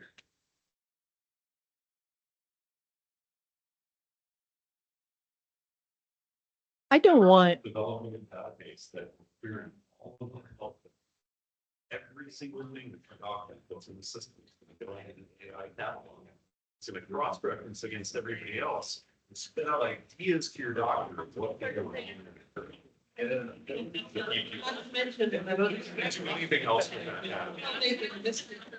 There's nothing on the back end they're gonna do with that homework. Oil and green. No. This is why my guy.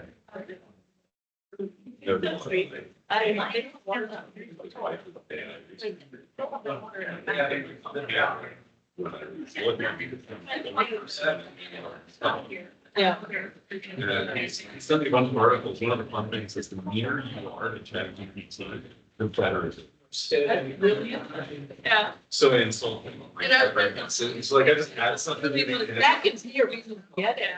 Like, I don't know how to say it, but it does work better. Very.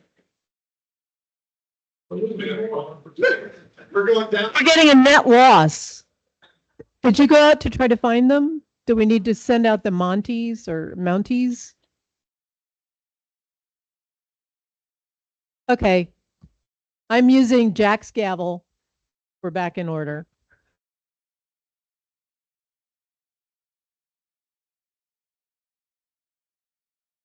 Okay, which would we like to do first? Hear about the low impact development meeting or discuss incentives?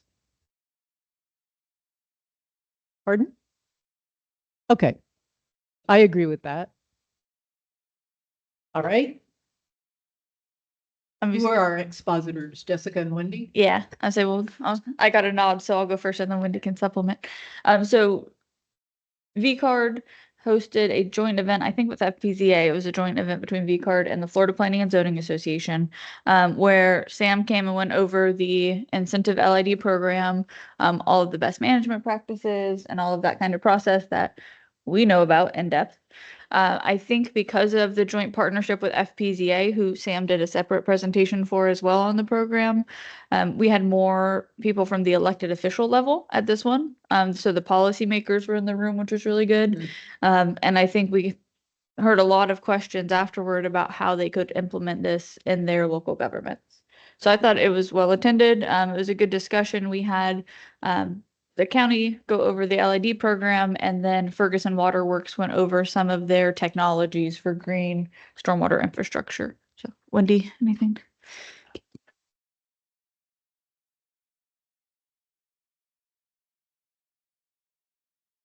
And, and engaged. So I would happen to be sitting at a table with New Smyrna Beach folks. And I'm one of their city planners, I think, and one of their commissioners, and then some of the attorneys, some of the storage guys. So, so I was, I really like Chris Bogdan's presentation style. I mean, he's a very clever salesman, and he did a good job of kind of explaining why LID matters. I mean, he did the 5-minute primer that we've all spent days and days and days listening to, but he did it in 5 minutes by using a single page out of that LID Bible that is so popular, that goes around and kind of shows the pipe to pond, hardscape, hard engineering versus the soft, kind of more green infrastructure solutions. And but then did go through, I mean, yeah, he's selling his own products and services, but just gave some examples of different contexts where you could use this, and then kind of linked it into some of the items in the technical manual that were that were part of the incentive packages. So Sam, of course, did an amazing job kind of outlining the incentives and how to use the technical manual. I think she was very clear. And I was very excited at the end to hear several of the city commissioners say, including from New Smyrna Beach, like, we would like to duplicate this or replicate this in our own county, in our own city code. And so, again, we're not going to put it in chapter 50 right now because we can't, but, or maybe we can, I don't know, can we? But, but it is nice that voluntarily the cities are looking to adopt this. So, and I had a follow-up conversation with Brian Ashley, that commissioner that was sitting at my table, the next week. And, and basically just said, look, I'm going to send you a PDF of this book. I need you to look at all the pretty pictures and familiarize yourself with this. And, we'll circle back and have another conversation soon, because, he's willing to take the lead on that in New Smyrna Beach. Chris Gladman was there also from DeLand. He has been an LID proponent for many years. And so, he too, is interested in maybe trying to bring this to the forefront again as an incentive package for DeLand. And, yeah, so I thought it was a really, really good event, and I hope we can do more of that to try to reach, even bigger audiences of, stakeholders. Thank you. Yeah, who called the meeting? How did it come about?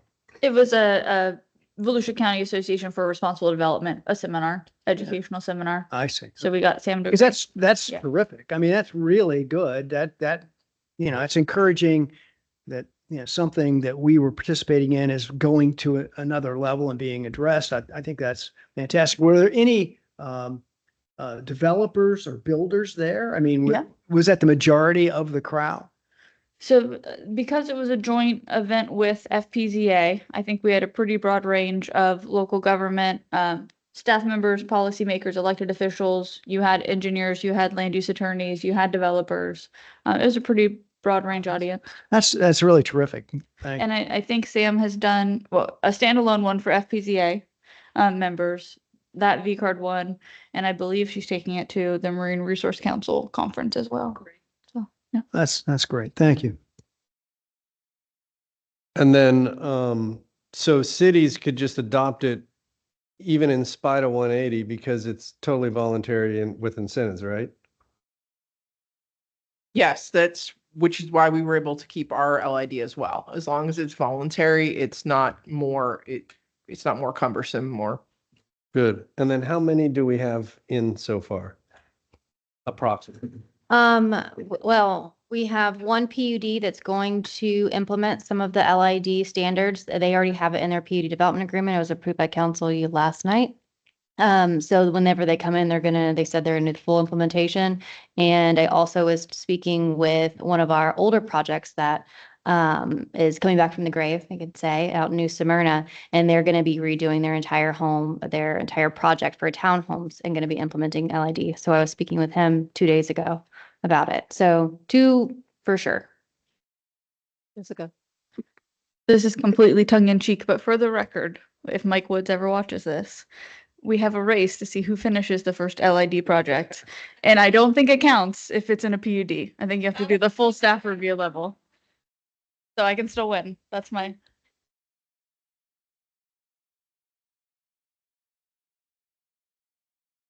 That's nice to have some good news.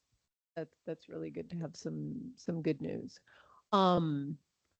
So who wants to kick off discussion about additional incentives? Ms. Gal, Esquire. I only have 2 topics that I think if the committee wanted to look at, it could be something that wouldn't take too much time. And if we're going to look at trees, we are having at least one more meeting before we maybe pause, which I think we also need to decide on how we're pitching this to council. And that's a review of the conservation and cluster subdivisions to see if there's any cleanup in there to help them be utilized more. Whichever one doesn't count wetland acreage, I'm really pushing for us to count wetland acreage as the set aside. And then the second item we talked about a bit as we've gone through these processes, but not as a standalone. But whether we look at anything that contemplates a voluntary transfer of development rights program to preserve floodplain, ag lands, environmentally sensitive features, and cluster development where there are services to support it.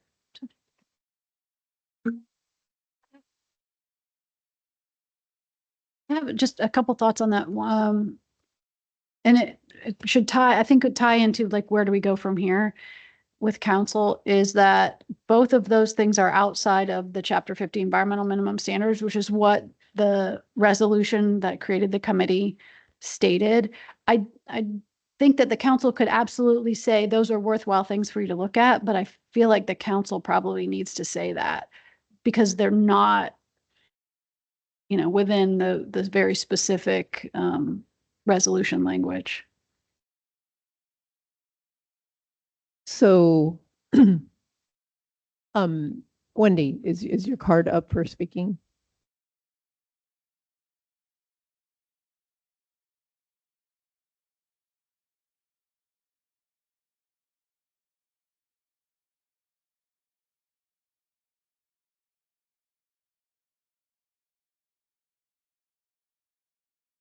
That is a PUD. It is a PUD. Yep. Okay.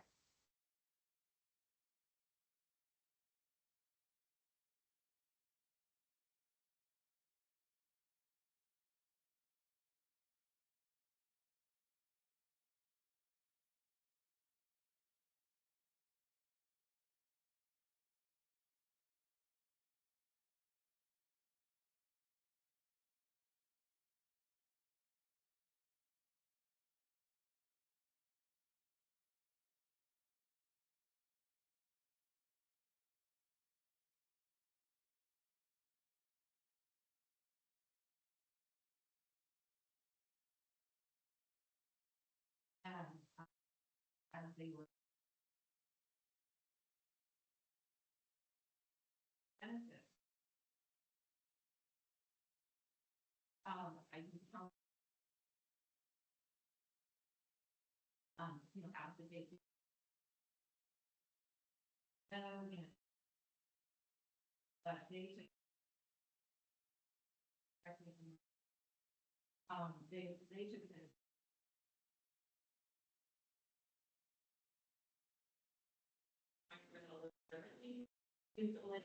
Common open space, so they're utilizing some of their stormwater as counting as common open space.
Anyway.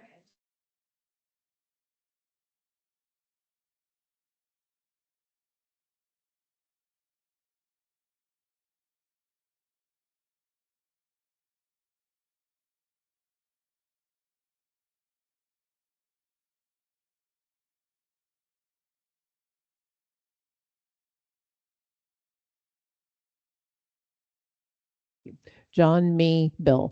I want to support that, the notion of demonstration of the value. I started a master's of real estate program and to my great amazement, discovered that developers are conservative. They don't want to change a thing. I mean, they know how they made money last time and they're going to do it this time. And if you try and tell them, And if you go back to some of the smart growth, I mean, that's what smart growth discovered. Form-based codes discovered. You have to demonstrate its economic value. So I think if this one comes out, somehow it needs to be promoted, marketed. I think that's that's kind of along what I was going to say too. I get very interested in how these things are going to be marketed. The back when I met Jessica, Bill, and Tyler at a V-Card meeting a couple of years ago, I had done some research and had found out about a development over in Orange County called Sunbridge, and they had been denied their cup limit as they wanted it. And rather than say we give up, they said, well, how do we turn this into something positive? And came up with this idea of a naturehood. And I don't know, I have not been to see it. I would like to know if they're delivering on what they said they would deliver on. And they're, I also, that was the closest example I could find in Florida. I found many other examples of low impact development or low impact development and how it could be marketed, because that's something I'm very familiar with, and it's very important. You know, if people have an idea that the landscaping that they want to buy should look like Bali, should look like much of what goes on, they need to be told why actual real Florida landscaping could be a point of pride for them. Bill. So who would do a study like that? Somebody. Stetson?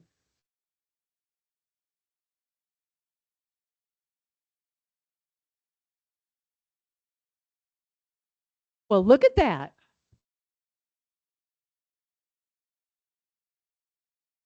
Okay. Back to. Go. Sorry, it's hiding by my laptop. On Sunbridge, it is beautiful. They did the native plant conference there a few years ago. And it is great. And I think that was only a first phase. I will caution, similar to this county, Sunbridge had a lot of incentives. It had state land grants, it had county incentives. So when you look at that as an example of why doesn't every developer do that, it's because not every developer is given millions and millions of dollars to do that. We get an example. Correct, We of what invest you in can that, base get an on. example. Right, exactly. I wanted to add on to Wendy's comment on the cost effectiveness, and the study would be great. I was surprised at the V-Card seminar when Ferguson was going over typical asphalt and concrete costs versus the LID structures, and how the LID structures could be more cost effective as long as the code permits them. So I think we're chipping away at the barriers to show that impact. I also wanted to see if we are ready to consider what we want to propose to council as Yes. next steps. I think maybe. My thoughts to start the discussion, or we've talked about coming back to discuss trees. I would like to hear the team's thoughts on the two topics I brought up to see if council would direct us to look at those as a wrap up. And then I would suggest that we ask them to toll this board and our terms until such time that we are authorized to move forward under Senate Bill 180. Yes. Any discussion? Jack? Yeah, I would agree with that certainly, but back to the element of enforcement, which I know we've said we are not to really address. I still think, because it falls to me within the providing input on policy and goal setting, which is what we are to do, that we still should do, as Sarah Lee suggested, make the comment to council that in fact enforcement of current ordinances should be enhanced. And so I think that something should become in that. It may not be within, maybe this is a second motion versus the first one, but I wanted to make the point clear that I think enforcement should be something at least we should speak to, even if we can't do anything specifically about. In terms of, sorry, Turn now that I've seconded your motion, I was going to actually respond to what Wendy was thing. Looking at Sunbridge and there was another community that was planned. One of the things that in my rabbit hole of research in the last year I've run into is those communities had master landscaping installation, master landscape maintenance, and they were utilizing a biocompost product. So I have some friends that have a vacation property that they're putting in a human waste composting, biocomposting facility next to that is owned by the company that provided the compost to that.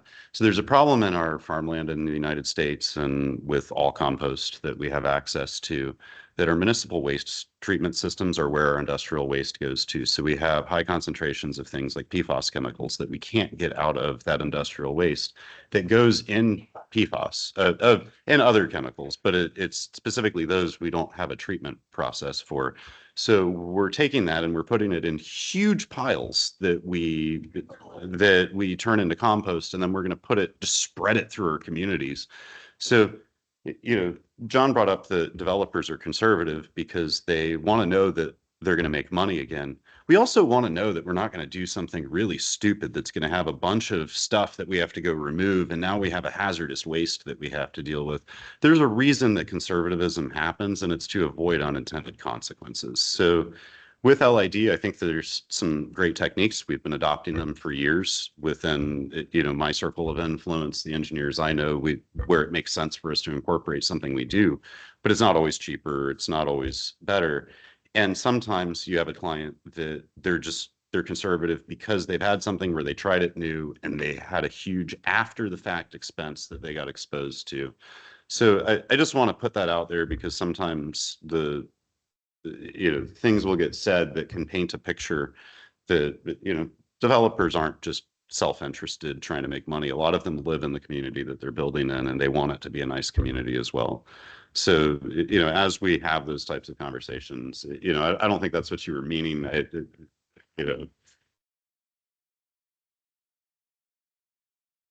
Yeah, I think that we do have some challenges with how we spread pollutants as a result of that. And I think that it's something that we're going to continue to see unintended consequences. As we try new ideas, we're going to find that they do things that we don't always like.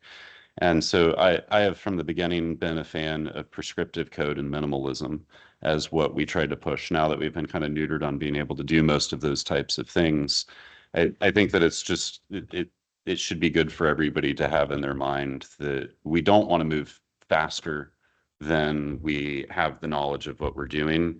And my hesitance with LID has always been that it's being promoted by the people that are selling it. The people selling the compost, the people selling the plants, the people trimming the plants, the people, it's Ferguson Water Products as a main sponsor.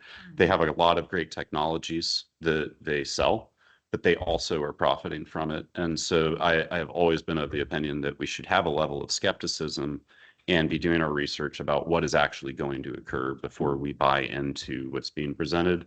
And I will note I had an employee that went to the V-Card presentation. He said it was wonderful. So, not that anything that's happening is wrong. I don't want to sound like I'm speaking against it, but. Agreed there.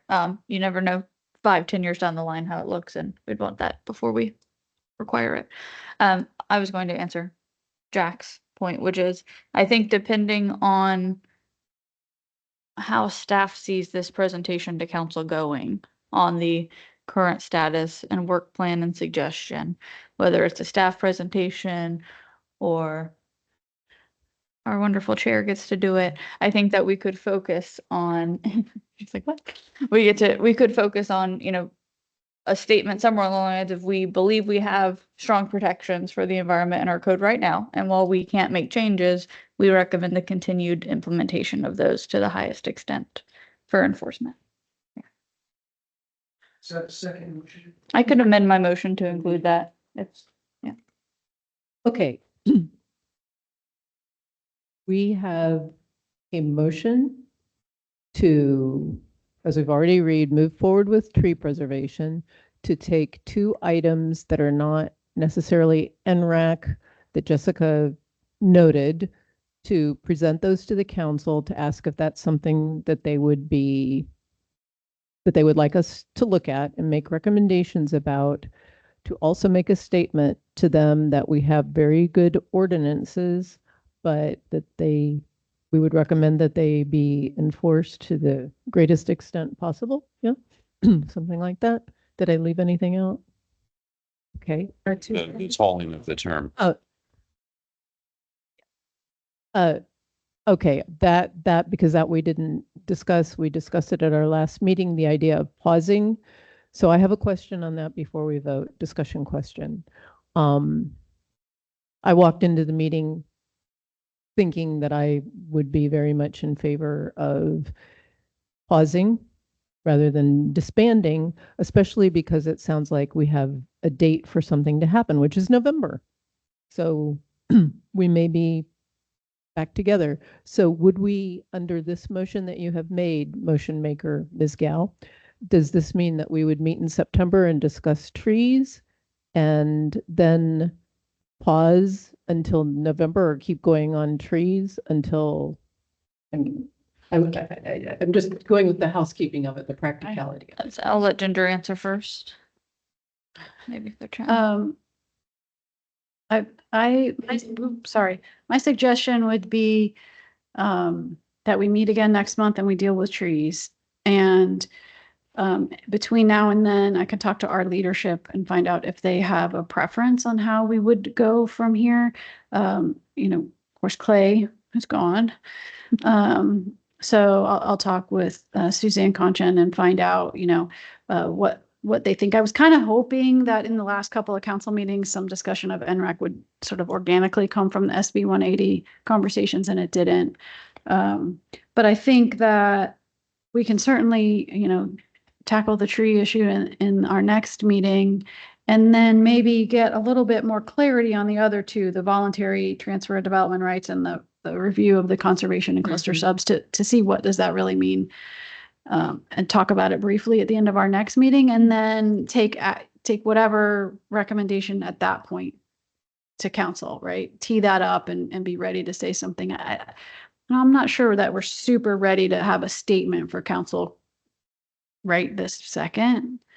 Maybe we can tidy that up while we're here, but I'm not sure I completely understand what we want to look at in conservation and cluster subs. And not that this would mean we shouldn't do this, but there have been conversations about TDR in the past. And it's sort of the urban growth boundary, the Smart Growth Committee did talk about that in the past too. So I wouldn't mind doing a little research on what we've done before, Formerly, before we make a recommendation to the council. So we need discussion. We need information and discussion. Yeah.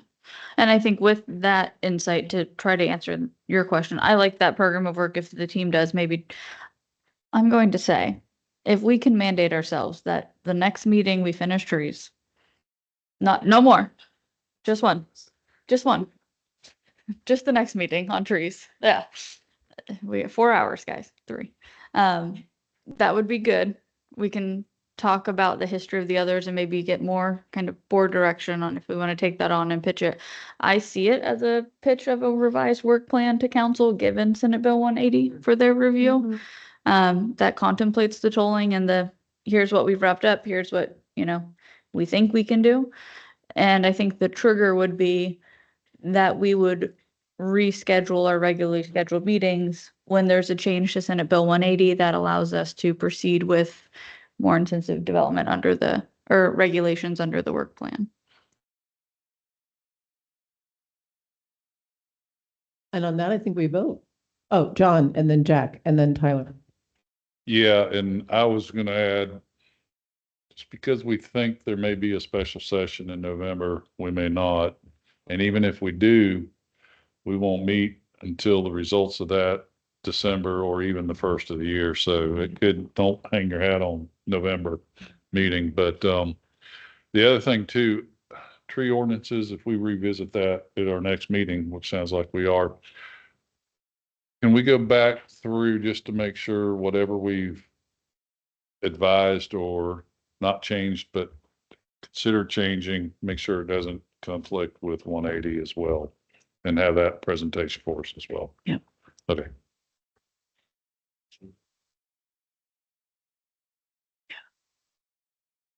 That's easy. My question is a simple one. It concerns management and Clay's departure. And so do we have a replacement or what is the situation there? A replacement has been chosen, but not announced. So we don't know who the person is publicly or officially at all. It's not Keith. It's not an internal candidate. It's not somebody that's already here at the county.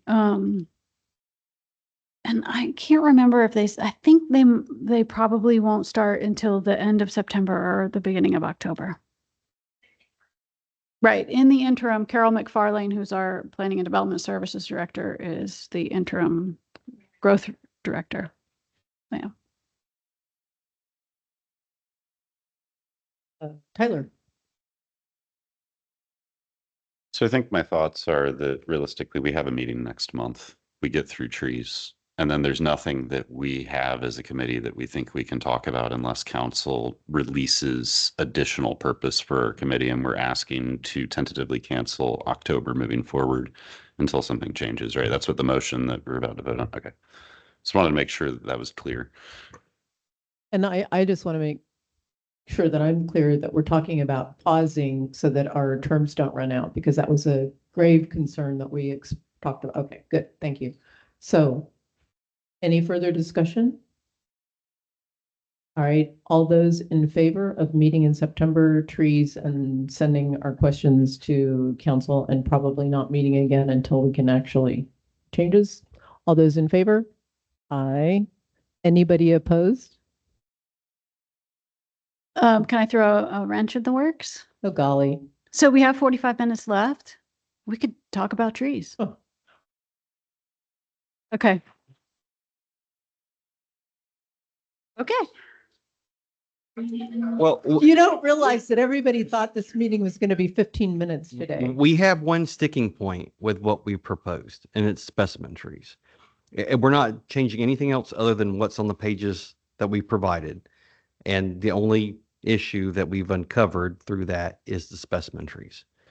So you have the opportunity now. We can do another meeting about it later, or you can discuss the one sticking point.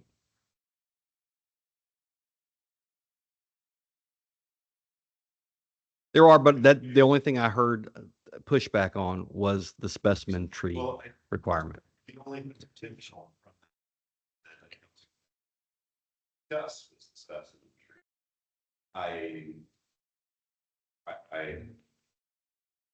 So the committee already voted on the reorder to make the code flow better.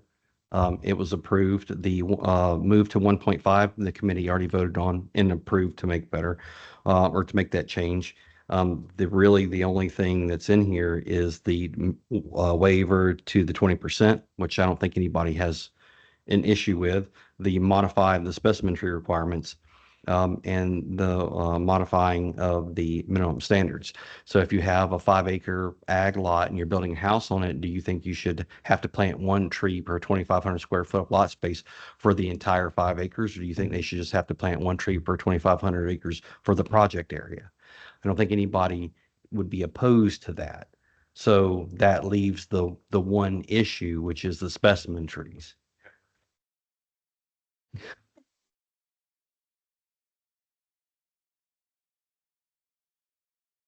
So, Which has nothing to do with the Senate Bill 180. It's just about how we disperse the funds, and it doesn't affect that at all. so I would like an opportunity to review that, have that resent back out to us. When did we last work on trees? When did we last work on trees? About a year ago? I think we've Yeah. discussed it every meeting we've had. Let me ask it another way. How hard would it be to bring all of us, not Tyler, up to speed on what the specimen tree sticking point is? Could that be done right now in these 45 minutes? Or I'm hearing from John that he wants to revisit, so he has a good grasp of that issue. Well, not only that issue, but everything in that tree ordinance that I need to refresh my memory before we go back and Okay. say we approve everything. Yeah, because we can't. That's it. The only thing that's on this presentation right there. That's it. Yeah. Everything else would run afoul of 180. But we could, here's what we can do. We can give we've gone away from the sort of strike through and underline format. But maybe the easiest way to do this is to go back to that because we did the reordering. And we could give you what a tree ordinance would look like that would comply with SB 180 based on the things you've already voted on. And anything then that you want to discuss or might be controversial, like the specimen trees, we could talk about that. We could provide that prior to the meeting. Wouldn't necessarily have to take a lot of discussion at the next meeting if everybody's brain is tired Okay. today. May I add one? I know we voted on a lot of things. And I know I was under the assumption we voted on a lot of these things to put it in the whole tree ordinance package. And then we were coming back to vote on the whole package. Maybe I'm wrong, but that's what I was under the assumption is that, okay, we're going to add this line to it, but we haven't seen the final version to vote on the full final version. In my opinion, that's what I thought we were doing. Okay. Maybe I'm wrong. But the final version that you can approve now is different than what you already voted on, because some of the things that we talked about and voted on would not be okay now based on SB 180. So the universe of things you can make decisions about got a lot smaller, but absolutely we can bring that back. Here's the work you already did. Here are the things you can't do anymore. Did council approve the changes we? No. We never finished. So then We did how- not finish So then trees. how can just because of timeline, we preempt 180? Is that what you're For saying? instance, if any of the things we talked about would be more burdensome, either in process or right, then now we can no longer consider those. So one of the things we talked about is the tree preservation area. Should the tree preservation area percentage increase if you're in the Norma area or in the eco, Right. the very, more sensitive parts of the county? You couldn't even consider that now because that would be more burdensome. So But how could that be exempt from 180 if council hasn't approved it? It's not, we never got there. We just never got there. Okay. Yeah, that's what Wait. they're saying is this is all that's left. Yeah. This is everything. Of all the work we did, that's all that is left. that Yeah. We can have a say so about. I got you. If this, Okay. whatever gets approved on this, we will change the ordinance and then you can see it. Okay. Fair enough. I think it's important to have Bob here because his head is into the tree ordinance more than anybody's in this group. So I would like to wait for him to be able to tie in. And then second of all, we had a exemption or something about right of ways with historics that also could stay in because that is yeah. But things like the look back period, that'll go away. Our proposed look back period change, that'll go away, right? Yeah.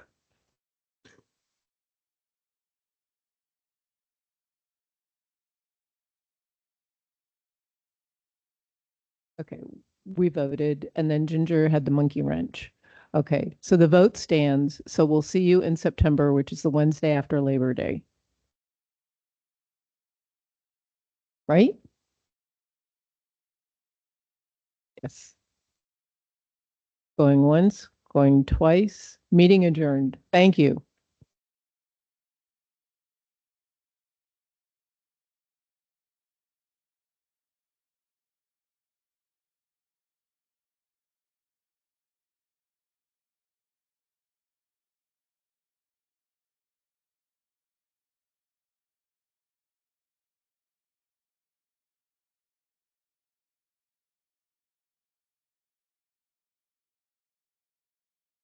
You know what? If I read it twice today, I'm still mixing it up with